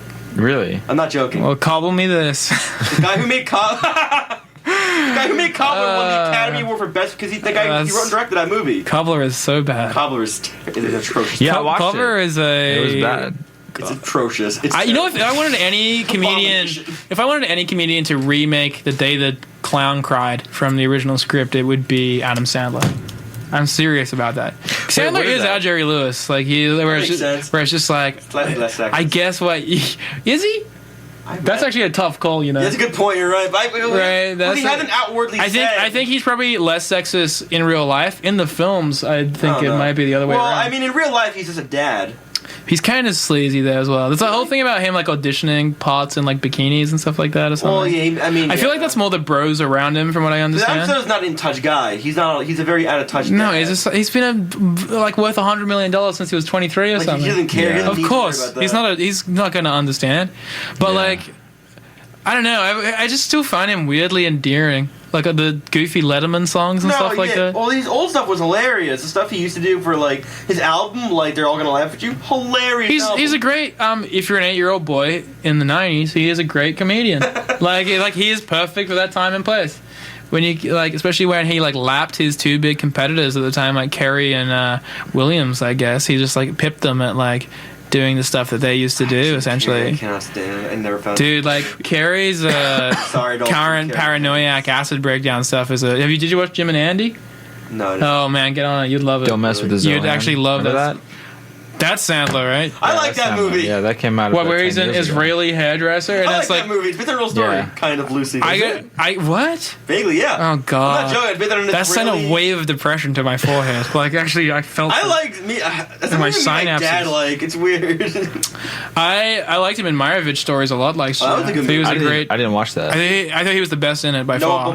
What about Adam Sandler's group of people that he puts in every movie? Like the frat boys. Yeah, it's so funny because Kevin James, Joe Dirt too. It's David Spade. That guy, David Spade's in that. The guy that looks like a freaking beaver. He's like a real hideous little creepy guy. No, not Rob Schneider. Nick Swartzen. Nick Swartzen. I hate him. Yeah, he's horrible. He's awful. Rob Schneider looks like he's a child aging in reverse or something. I don't know what that is. Melting. But he's awful as well. Rob Schneider's They're all bad. They're all bad. Except for Norm Macdonald. I love Norm Macdonald. Who was on that crew for some reason. And it's you got this guy who's like a genius and he's hanging out with these guys? What the hell is going on? He was a genie until that appearance. Whoa, my God. We're back to Fairly Odd Parents. Yeah, we were talking about that before. But if I'm going to talk about Adam Sandler, I just want to talk about Jack and Jill because it's the most fascinating film I've ever seen in a cinema. I saw it in the movie with my friends. It was about 6 of us. We all paid for the In-Betweeners movie because we refused to give Adam Sandler money. Good stuff. And then we sat and watched it. My friend Lachlan stood up, and we were the only people in the cinema besides, and there was one other person in the cinema, and they were laughing hysterically the whole way through, and we were just what's up with this guy? And I'm not trying to be terrible here. This is what happened. Turn around. He was severely mentally handicapped. He was there with his carer. So it was us, him, and that was the whole crew. And my friend Lachlan threw his giant frozen Coke at the screen at the end. Because it's essentially a 60-minute film that's padded with 2 10-minute... You've seen it, right? Yeah. Yeah, with the 2 10-minute, I'm a twin, and this is... pretty much. It's these paddings at the beginning, and then it has, not just blatant product placement, not just the commercial. But there's literal scenes given to, I want my... What's the stuff called Pepto-Bismol? You gotta have some Pepto-Bismol! And it's just, extended. Yeah. Pepto-Bismol! It's a whole scene, but he is an advertising director, so there's literally... They'll just show an ad in the movie, and then it pans out to him behind the camera going, and cut! And it's I just watched an ad in a film. It's wild. wild. And there's like a bit where they go on a Royal Caribbean cruise. The plot line, and it's literally just an ad. It's like we're going on a cruise, kids, and it's like Royal Caribbean, and it's just like 2.5 minutes of just like showing the facilities on the boat. Dude, the subplot's about Al Pacino. It's not the subplot. That's the plot. I know, but like Al Pacino, he has to convince Al Pacino to go into a Dunkin' Donuts commercial. And he sings a song, he goes, I'm a Dunkachino, and it's like all Al Pacino like lyrics, and then the only funny joke in the whole movie is that he does this like Dunkachino rap, and then it's Al Pacino watching it, and he goes, burn this, no one can see it, which is funny in the world of the film, but also watching it's like, well, Al Pacino, I've just seen you try to sexually assault Adam Sandler in a fat suit for about fucking 45 minutes. Like, it's the plot of the film is like he needs Al Pacino in an ad. Mm-hmm. His identical twin sister comes to town, and she's the worst. He lives in a mansion with his quaaluded up wife, Katie Holmes, his like daughter who's like really cute, and then like his like on the spectrum, like Pakistani adopted kid who tapes a pepper thing to his head, and it's a pepper grinder to his forehead. It's never explained. It never goes into it. They have a homeless guy who joins them for dinner every night, and you think that that's building up to something. This is all in the plot. Like, this is like the first like 20 freaking minutes, and then like he's like, your twin sister's coming together. He's like, she's the worst, and then she arrives and she's like, Jackie, like the most offensive, like borderline, like a Nazi radio play caricature of like a Jewish woman, like just heinously offensive. Is it offensive if he's Jewish? I don't like no, I guess, but it's just like it's just awful. It's so extreme. It's so extreme. And then she has a pet CGI cockatoo that joins her everywhere. And she has a diarrhea scene. There's so many surreal scenes in the film. Like she rides a jet ski in his pool, and he's like, "Please don't break my pool." And then it's like she shoots up in the air. And it's like, and then he has a Mexican gardener, and they go to his family's barbecue, and they're playing a soccer game, and it's just for a 10-minute sequence of racist Mexican jokes, where she kicks an old woman in the face accidentally or something, and then I remember like this is burnt into. I've seen this film once. It's like burnt into my brain. But the most surreal image is the cockatoo stuff. It's like something out of a Herzog film.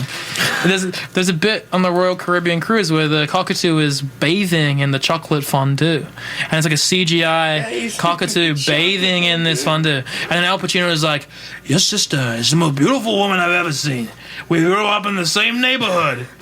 Yeah, there it is. He's falling off the sea. It's just so strange. That's it. It is the strangest thing I've ever seen. Like, what is that? It looks so disturbing. It looks so weird. It's so unsettling. It's like and now that you've pointed it out, I don't like that at all. No, it's terrifying. Like, I hate that. Back.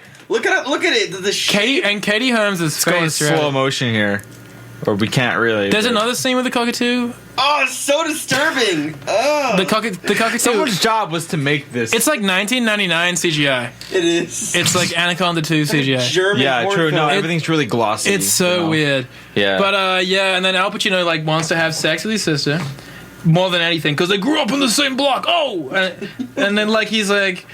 What if he actually did? He literally picks her up off a helicopter, off the cruise, takes her to his like sex castle. It was like a big castle in like Italy or something on the coast. Yeah. But Adam Sandler dressed as his sister to take one for the team. What if they actually? They try like Al Pacino was like aggressively trying to have sex with her, and she's like, "All right, I guess I should say he because it's Jack actually." And Jack's like, "No, I don't want to sleep with him." Al Pacino's like, "Please give me a little bit of love," and it's like, "Whoa, this is crazy." What if imagine they actually did that like a graphic sex scene between if the film was made in 1999 to 2000, Adam Sandler would have had Al Pacino viciously anally like penetrate him as a gag. Wait, can we start a Kickstarter to make that? But because it's trying to be a PG family Christmas film at the same time, so it is a really tame and boring movie. Anally rammed Jack and Jill. Jack and Jill, yeah. Jesus. There's no like graphic Adam Sandler stuff in it. It's so weird. What are your thoughts on the Whitey voice from 8 Crazy Nights? Jack Nickel. God, it did awful. Oh my god, it did awful in the. I don't know that. No, that movie. I don't think so. The animated one. It's from the guys who made Iron Giant. I don't know it. You don't know Iron Giant? No, I know Iron Giant. How did they get Al Pacino to do this? Crazy Nights. Connor, pull up 8 Crazy Nights. So I don't know what Al Pacino did to get in that film. He made an animated film with children too called 8 Crazy Nights, and it's from the same studio. Oh wait, yes, his like family Christmassy kind of film that he made. Yeah. Hold, give me show him an image. Yes, I have seen 8 this. Crazy Nights.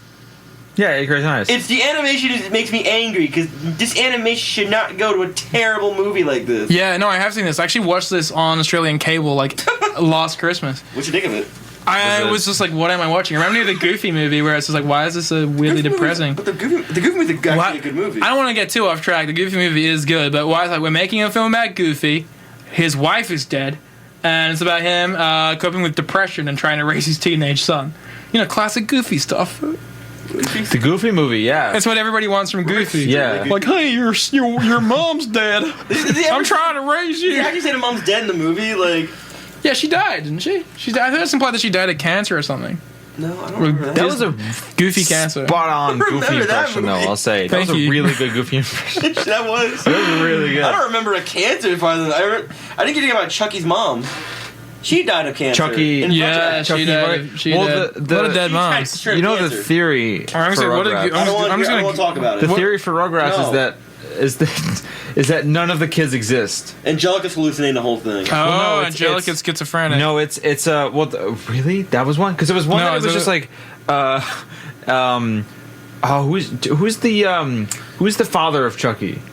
Charles? Chaz? Chaz, yeah. Chaz thinks Jeez. Look at my mustache. Look at my Also, red how is The mustache. Simpsons still on? Yeah, I don't mean it's dropped in quality because I can't really say. It's excruciating. Dude, stop being funny. Ruined The Simpsons in 2001. Yeah, I gotta say it hasn't really been funny since. I'll give it to. Do you know, like in Australia, The Simpsons is the closest thing we have to religion. Like the first 10 seasons are like a holy text. Yeah, it's all you need. Even Australians who say like, "Oh, I don't like The Simpsons," they can still quote it all back to back because every day 6 p.m. after school you watch The Simpsons. Like everybody. When The Simpsons stopped being good season 10. Yeah, it was on 11, 5 p.m. every day. Trash. Season 13 through 14 were good. I love the haunted house. The haunted house. It's bad ones. for Simpsons standards. Yeah. How does Family Guy still go? Unless there's I don't know. I watch it when I'm like bored. I mean, I don't know. I kind of got bored of that. Like, when I was a kid, I was like, it's your country. Yeah, it was just like I don't know why. Like when I was a kid, I was like 13. I'm like, oh yeah, this is great. But then that makes sense. Like you're a 13-year-old boy. Yeah, But then now I'm just like, even when I was 14, I was like, all right, it's the same formula. Like, remember this time, and then skit. Yeah. If you took those out, it'd be the worst. It's still. And then bad. it was like long form, like improv riffing, where it's just like stuff like falling going between two different voices, and it's like, please kill me, please kill me. I can't do it. This is excruciating to me. It's really bad. But I don't know how I said before. Like, remember that movie that he did that was like The West? I didn't like that movie. What was it called here? The Wild Guy in the West. It's terrible. It's terrible. No, it was called that. I thought you said Billy something. There was a good moment in there where she was like, "Do you want to go dance? It's my favorite song." He goes, "We have like 3 songs. It's the West. It's like the 1800s. We have like 3 songs." I like how that's all they know. Neil Patrick Harris has an extended diarrhea scene where he pooped in a hat. It's funny when people poo. Yeah, it's kind of it. That's always a gag. Good gag.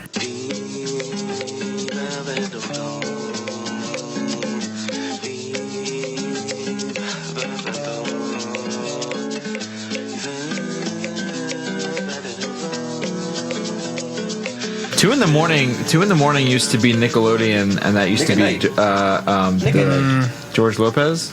Oh yeah, George Lopez, Nick at Night. Yeah. George 2 Lopez. a.m. You hear that. Home Improvement. What's that guy? Who's that guy? Tim Allen turned out to be bad person. I mean, like he murdered someone like before he was ever famous. Like that was the thing he was known for. He shot somebody in a bar fight. No. Yeah, Tim really? Allen. I thought he killed for cocaine. I thought he. Wait, who killed someone in a bar fight? Wasn't from that Zack him? and Cody killed a guy in drunk driving. I thought Tim Allen was charged with manslaughter when he was like in his 20s. He got charged with cocaine, but with dealing cocaine. That's pretty. Spent 3 years in jail. And now he like makes shows about like condescending shows about dating his teenage daughter or whatever. What? No. He's like, don't date my teenage daughter.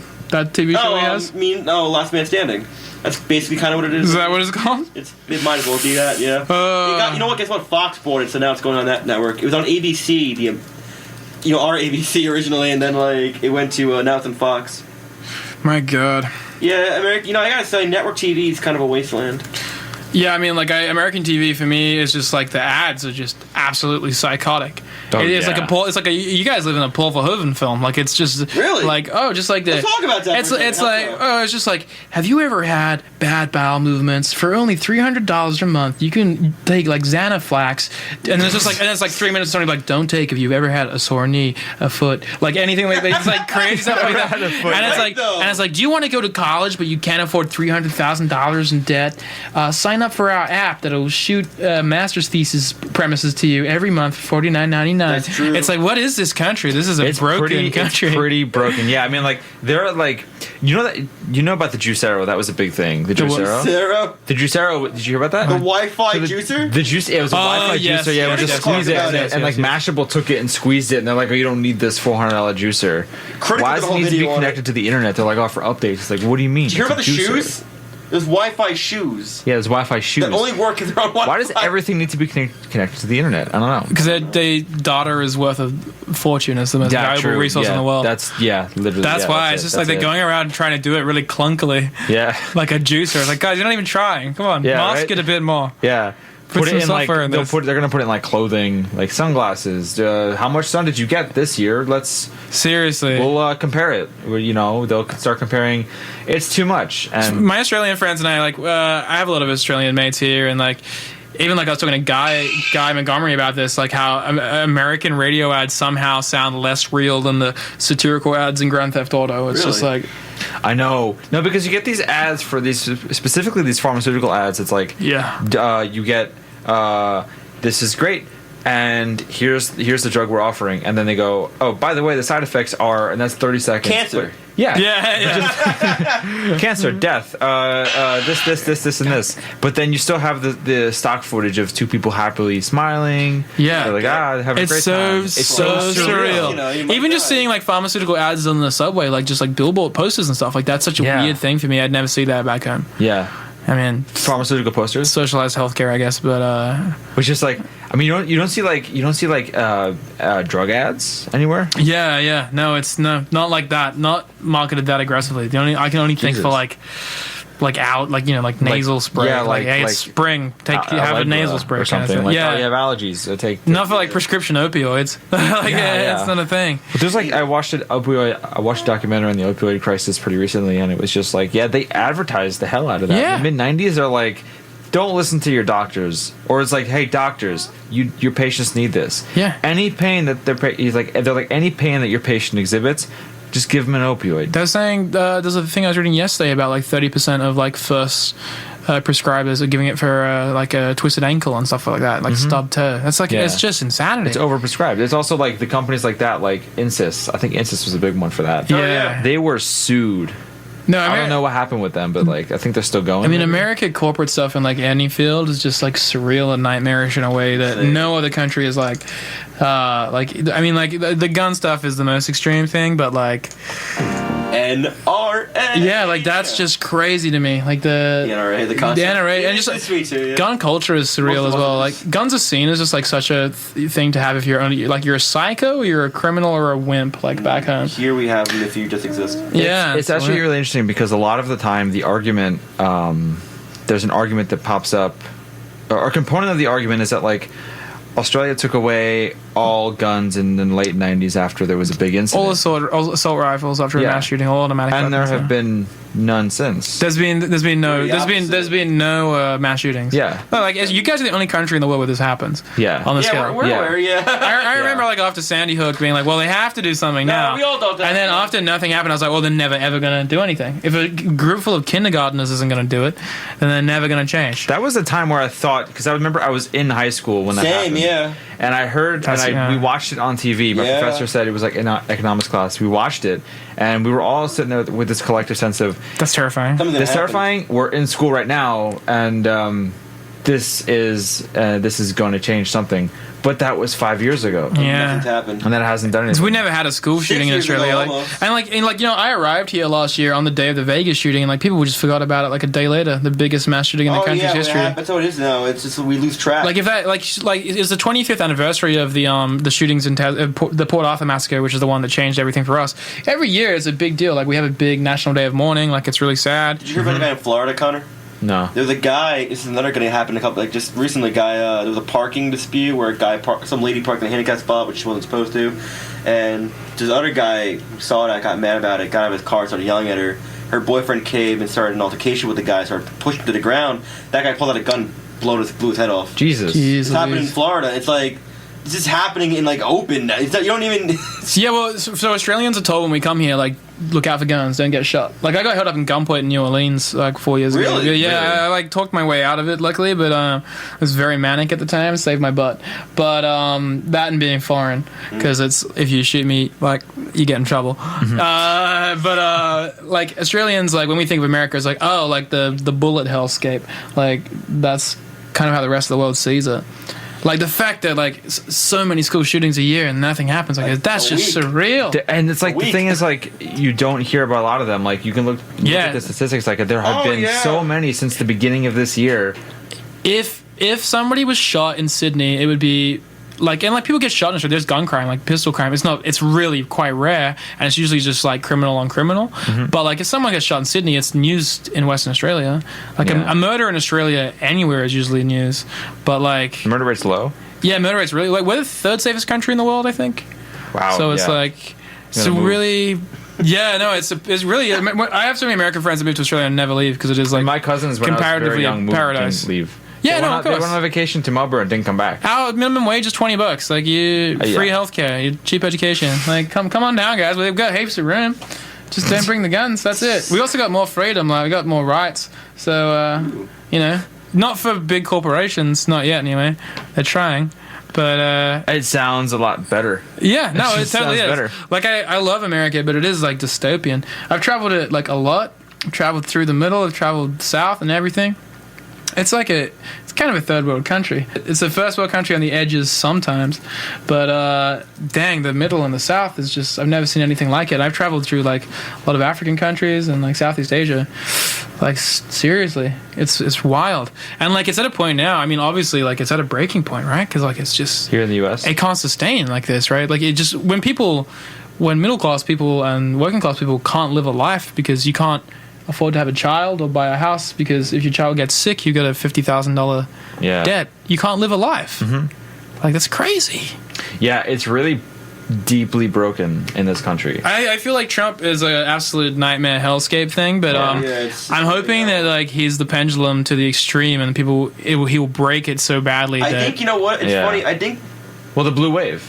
Yeah, I think there's a blue wave going around now. I think there's a big leftist. Look I know at that. Yeah, I know, but I'm so wary of that stuff in this country because you don't have mandatory voting. I completely understand that. That's the thing. That's what worries me. I have so many people that I knew went into 2016 that didn't vote. Shameful. I was like, nah, they're just 49% of the country voted. That's disgusting. Yeah, it should and get be. a load of this, Connor. I know people who are proud. They're like, you're part of the problem if you voted. Yeah, no, it's like you're part of the problem if you don't vote because it's like.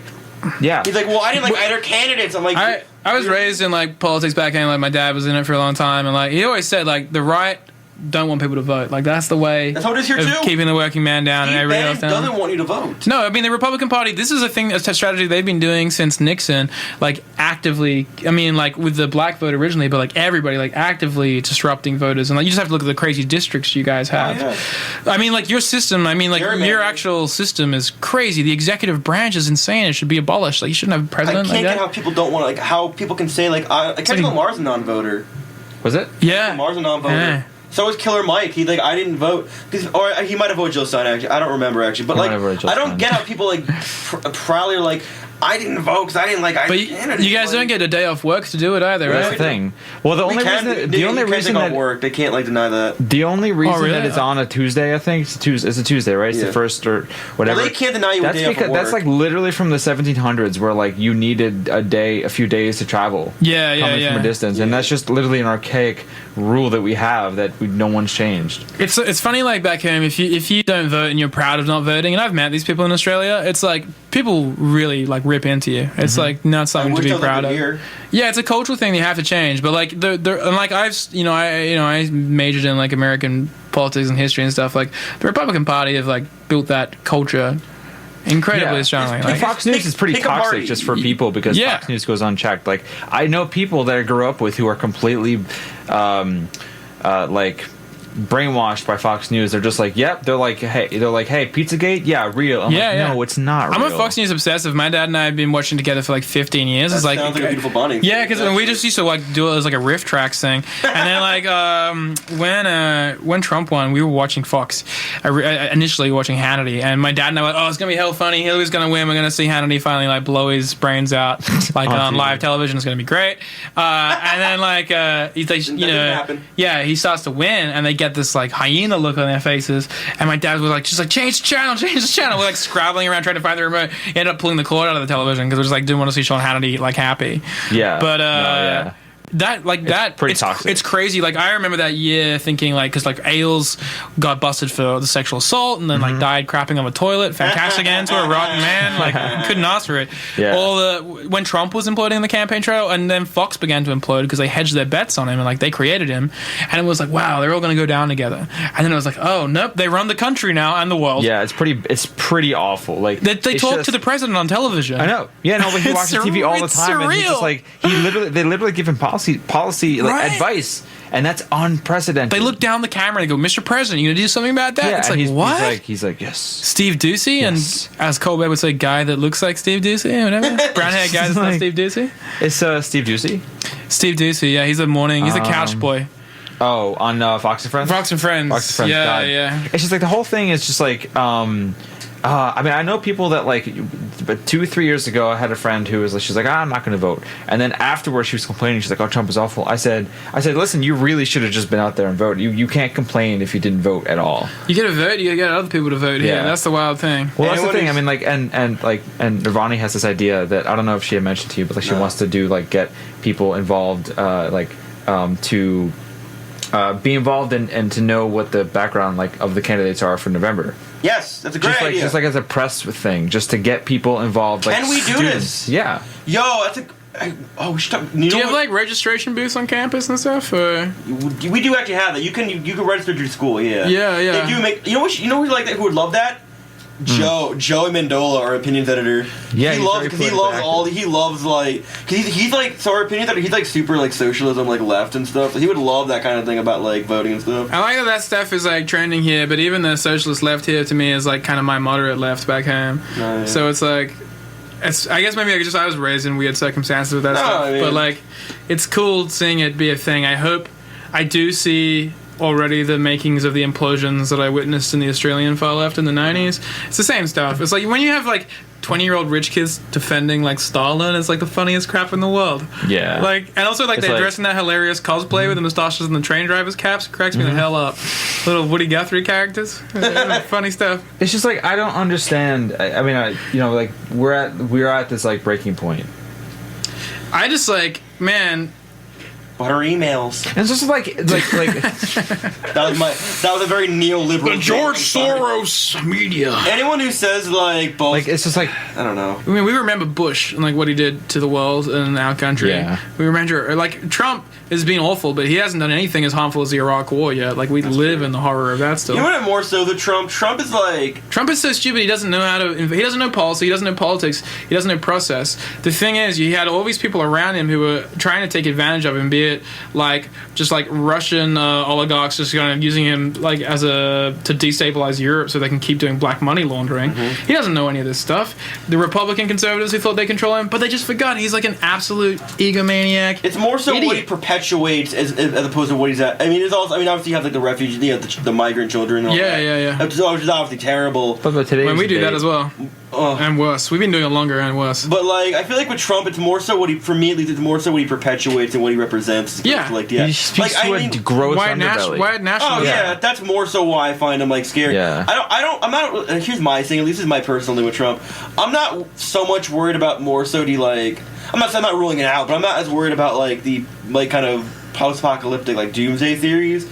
Not to say that those are invalid. I don't blame people for like digging it up. I think Trump's too stupid for the fact to be as much of a reality as we're thinking. Yeah. For me, it's more so like again what he represents and perpetuates in terms of the he really is like the American stereotype, and he's in the most harmful way possible. He's a giant fat idiot. And when you put that in power as the world's power. I mean, that bleeds into the idiots now who think it's okay. That's the whole point. We're for a country like, say, like Russia or whatever. Like Trump, the destabilization of America is head of the world, which like like, I'm kind of happy for her in a lot of ways because you guys are psychopaths. But but it's just it's like it needs to. You guys need to go away, but not like this. Like, this is crazy. This is chaos, and this is insane. As someone like living in the like the Asian region as well, like the destabilization is just the ripple effect around the world is crazy. There was something that there's a really good point that I heard pretty recently. About Trump's like distracting, like he distracts people, like in what was it in the Helsinki summit, he faced a lot of backlash against that, and he started tweeting at Iran a few days later, which is awful. But then people were kind of really good about being like, no, answer to this. But then they made a really good point. They're like, we're getting better at not being as distracted by his antics on Twitter. But like, what happens when he realizes that those words and tweets don't work? What can he do then? That's true. How does he distract us after Twitter? I think that's when he flips. I think that's the thing. That's like, well, the only funny thing about this whole thing is that he never wanted to win. He just wanted to set up a crappy TV network. That was it. And he looked so sad when he won. He was like awful. Playing, you can't always get what you want. And he's like, so I guess I'm the president now. Yeah. Thank you. Because you gotta deal with this. So sad. Like, but then like, you know, all of these crooks and cronies, these two-bits, like, intellectual mud puddles, are just absolute morons. They've all been put under extreme light, and it's like, they're all just like Cohen, all these guys, they're just guys who've been crooks their entire lives. And they could have had a good, fun, crook life still. But now that he's the president, suddenly people are paying attention to them, and they're being arrested by the FBI, like, their lives are falling apart. They're like, it's like the scene in Goodfellas. What's the worst thing you can do? Exactly. Like, he's the worst. Because he's such an idiot, and he also has some kind of frontal lobe thing that he can't sense. Well, the only thing I like about Trump is that he's a broken clock, and he says the right thing twice a day because he doesn't understand subtext. And, like, you know, he's a Republican in the sense that he's a racist, rapacious, oligarch, right? But he's not a Republican. He's not one of the good old boys in the party. Yeah. And these guys have been using the horrific coded language since Reagan, and Ailes used to run Reagan's campaign and stuff. But now Trump, he says the quiet part loud all the time in these meetings, and you have to watch McConnell and Ryan's sphincters tighten up, where he's like, no, we want to keep more guns because the NRA gives us so much money. And they're like, you can't just say that. We want guns for, like, freedom and stuff. Yeah. But I thought you said it was the money stuff. Like, and then it's like, we want to have tougher on crime because we hate blacks. I mean, that's what it is, right? And like, he's such a moron that he'll just say that like stuff out there. That's why I love. Like, when he called the Australian Prime Minister, whose number, by the way, he got by texting Australian golfer Greg Norman, golfer from the night, and going like, he like was like, hey, what's the Prime Minister's number? Called him on his mobile phone. Immediately got into an argument because Malcolm Turnbull, who actually is a self-made billionaire and is like richer than Trump, and I loathe, but is a smart man, especially comparatively. Trump was like, this guy isn't being servile enough to me. So he's like, you understand I'm your new king, right? Which in a sense he is. And then so he starts screaming at Turnbull almost immediately. And then Turnbull's explaining, like, you know, we have these torture prisons where we torture refugees in these evil, illegal offshore detention centers where they're detained indefinitely in these hell prisons, right? It's been going on for 20 years. Mm-hmm. Trump's never heard of this before. He's an idiot. And so Obama and Turnbull had just made a deal where 90 or something Afghani refugees are going to America. And Turnbull brings this up with Trump.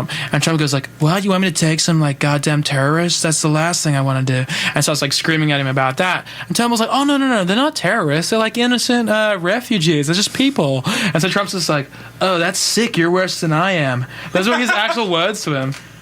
Really? Because the transcript got leaked. And so I was like, as the Australian Prime Minister, we have to be so servile to America. This was like super in the beginning. We're the Boba Fett to the Darth Vader here, right? Wow. So it's like, but like if the American president says, oh, that's sick, you're worse than I am, Turnbull's gut instinct would have been to say, no, I'm not. But firstly, like, yes, it is kind of. And also, like, I can't say that to this guy. He's going to flip out. It's like, I think it's such a, like, it's actually really interesting also just like that this whole Russia investigation was started because George Papadopoulos got drunk and spoke to two, I believe it was it was Alexander Downer. A journalist? He spoke. I thought he spoke to an Australian diplomat, Alexander Downer. He just got drunk and said it. Who was like a minister in my hated conservative government in the 90s and 2000s. To quote Paul Keating, old Curly's a seaman that jumps on the hook for you. But any Australians listening, that's a very good Paul Keating impersonation. DM me if you appreciate it. He was a like big left-wing PM in the 90s. But Alexander Downer, like this little mincing conservative, and I was just like, that is so goddamn funny to me. The fact that he was the recipient of he that. was just He's like next the to guy him in a that's- bar in London or something. Yeah, and then this Papadopoulos got drunk and said it, and then So good. and then he's just like, "Hey, what'd you say? Where'd you get that That's an information?" international crime. Yeah, he's like, "Hey, wait a minute." Because, like, again, That like, sounds bad. Australian politics is so different. Like, we have, don't get me wrong, we have our fair share of idiots, particularly in the Senate. But we, like, Trump brought a lot of them back, like Pauline Hanson, our white nationalist party. But the actual, like, two main parties, like the Westminster system, like, you know, it takes like 20 years to, like, have a career. You have to be smart. They're all like ex-lawyers. Like, these are guys who have educations and, like, you know, come from, like, different backgrounds and stuff like that, and they're in Parliament every day having to debate policy for hours and, like, riff on each other. Like, it's savage, but, like, you have to be smart. You have to be on game. Like, Trump, who was an idiot and who doesn't even let people ask him questions, would collapse in this system. Oh yeah, immediately. he absolutely would. Trump. I mean, he's not even responsible for his own success. No, No, his dad. He just started off rich. His and hired dad people was a to keep him slumlord, rich. but he wasn't even good at it. No, That's the thing. Trump had so many businesses foreclosed, and he's just bad at what he does. He just hired people to keep him rich. That, and he's like just a sex criminal. Like, he's a terrible, he's just he's literal an actual rapist. criminal. Like, that's what he is. Like, he's a terrible dude. He's also like he's Beat his wife up. an awful person. It's just wild. Like, He's the mentally ill. but he just runs on hardcore racism, and it works. The thing is, like, Yeah, it's America. I've been honestly keeping up with this, like, Russia investigation, and, like, a lot of it is getting to. Of course, I've had a lot of friends say, like, "Oh, this is getting to a T. Like, we're getting to it. Work has come to a head." First of all, we've had so many moments for the past, like, a year and a half where it's like, "Oh, this is getting close." So I don't really believe that anymore. No. However, a lot of the ties that are coming out that are being, like, confirmed by the FBI, just, like, the fact that we find like 12 Russians in Russia have been, like, indicted for these cyber crimes, and what you have. Who's that guy?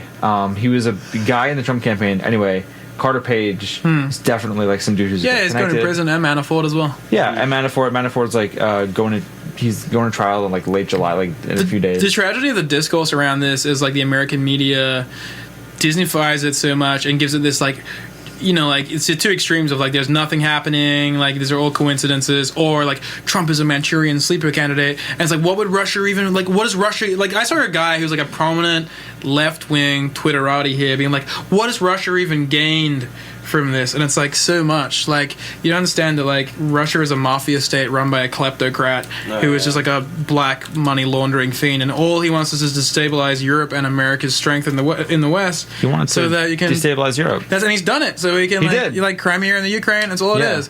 It's like so many things. It's not a matter of, like, Trump being a.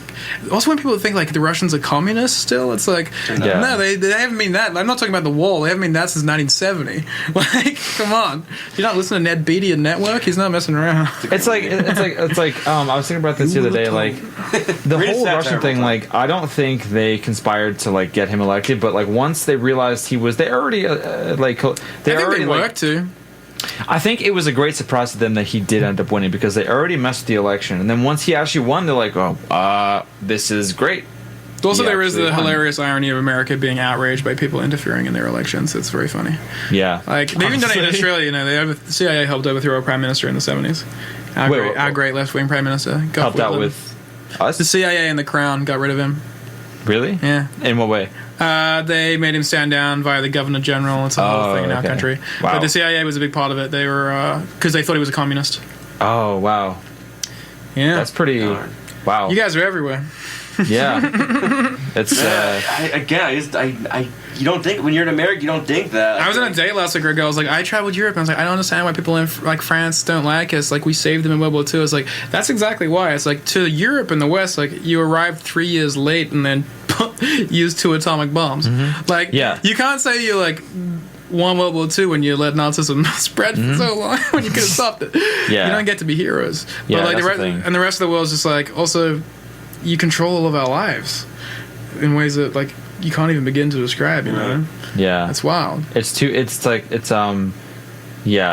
so interconnected. Trump started a trade war with his allies, like, a week before. Which was so dumb. Canada even now. Australia, like, the Australian dollar dropped by, like, 10 cents right before I flew out here. It's like, it was nightmare for me. But just on a whim, basically. Well, because he's Mr. Business. On behalf of America, I apologize. And actually, we're about 15 minutes over here, so we have to wrap this up, and we'll go to well, this was a song, but this was a really good discussion. I could have given the number out. Thanks for having me. Yeah, of course. Man. Anytime. I don't know. I want to do a shout out. I'm online at Cormac_McCafe. Nice. And I have a stand-up album that's on like Spotify and iTunes we're gonna play a track from that. And Bandcamp. Yeah, you don't have to do that if you don't want. I've been talking anyway. It's all good. But yeah, that's online. And spread the word, I guess. Other than that. Yeah, totally. Read stuff from him. He's He's a good writer. Yeah. He's a comedian. Follow me on Twitter or Instagram. That's always good, apparently. So the best way to kind of like get your articles and stuff. That's it. Yeah, that's it right there. Yeah. Thanks for having me. That was a little fun. Yeah, thanks. That was awesome. Yeah, that was a really good discussion. We talked about so many things. Lewis, thanks for being here. No problem. I love coming to your shows. Yeah, of course. Follow me on Twitter at LewisJ_Maroney. All my tweets are good, and everything my retweet is pretty cool. Yeah, and I do that, and follow Couch Media, the Medium blog / podcast, which will be revamped pretty soon. That's Couch_Media. Yeah. Couch_Media. Yeah. That's it. You're on all the social media. Couch Media. I'm DJ Maskus, I guess, but also I'm Connor here. And I do have an Instagram. It's Rooney Tunes, Rooney TNS. I did just get Twitter back recently after a few years of not doing it, and I don't know if I like it. Yeah, I don't know if I like it. You don't need to like it. It's just like it's a lot of hot takes, but I appreciate that. Yeah, it's good in some ways. I like retweeting. I say that like I'm 80 and I'm like, I like this feature, but I do like that's all I do there. I like tweeting, having people comment on tweet. I had a really good tweet. It's my only pinned one. It was the first day I got it. I got Twitter back the day. Oh yeah. It was the day. What was his name? XXXTentacion died. The day he died, and then when he died, I just had this like. I was just thinking of puns, and I just thought, or not puns. I was just like, it was King Gizzard and the DQ Blizzard Wizard, and I have that pinned, and I'm just like, I'm done. I was like, I'm done with Twitter. I'm like, that's all I need to do. Last night I had LMFAO Schwartz. I saw that. That was funny. That was a good one. That's literally going to be my Twitter. Just like bad play on words. So that's all it's going to be. Honestly. That's like most of Twitter, I feel like. Should be most of Twitter, TDH. So yeah, we're going to let Frank Ocean play this out. It's 3:18, 75 degrees. I guess no one cares about the weather, but this is climate change. Especially me, it's not Celsius. WUSB. Good night. What's that face? Come on, Australia, sing with me. You know what that is? Angry Message, 1991 grand final.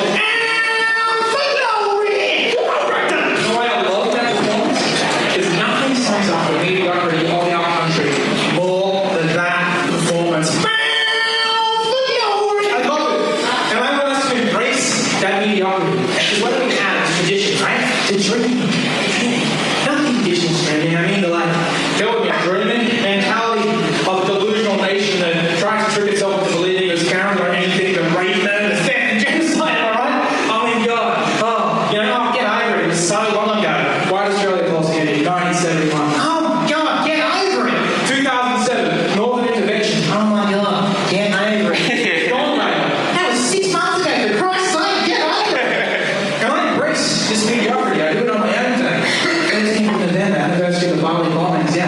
I love to knock back some bit tanks, masturbate to gifts of Chappelle Corby crying, and paint my own portraits of Superman.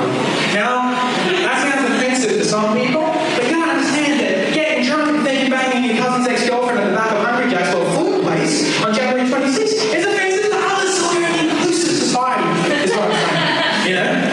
And I'm not one of those change the day rappers, no. Embrace the day, that's what I say. Because I've got big plans, right? I've been sending it to the government, but I've been using the sampling app, so I haven't been getting responses, right? So here's my pitch, right? Midnight, January 26th, at the MCG, everybody in Australia is packed in, well, everybody that matters. So every voter in Western Sydney is packed in, right? It's quite a hushing crowd. What's that?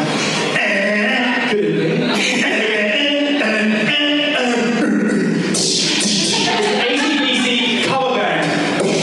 The lights come up to reveal a giant sack of lamb as big as a negatively geared house and shaped like Rupert Murdoch's head. 500 children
see while being furiously wanked off by an angry Mark Latham and a perverted version of the Harewood Latham handshake. Cut to black, goes to the big screen, right? It's Sir Robert Menzies denying a woman her right to abortion. The episode says, that little boy you're up to be, Joe Hockey.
Oh my God.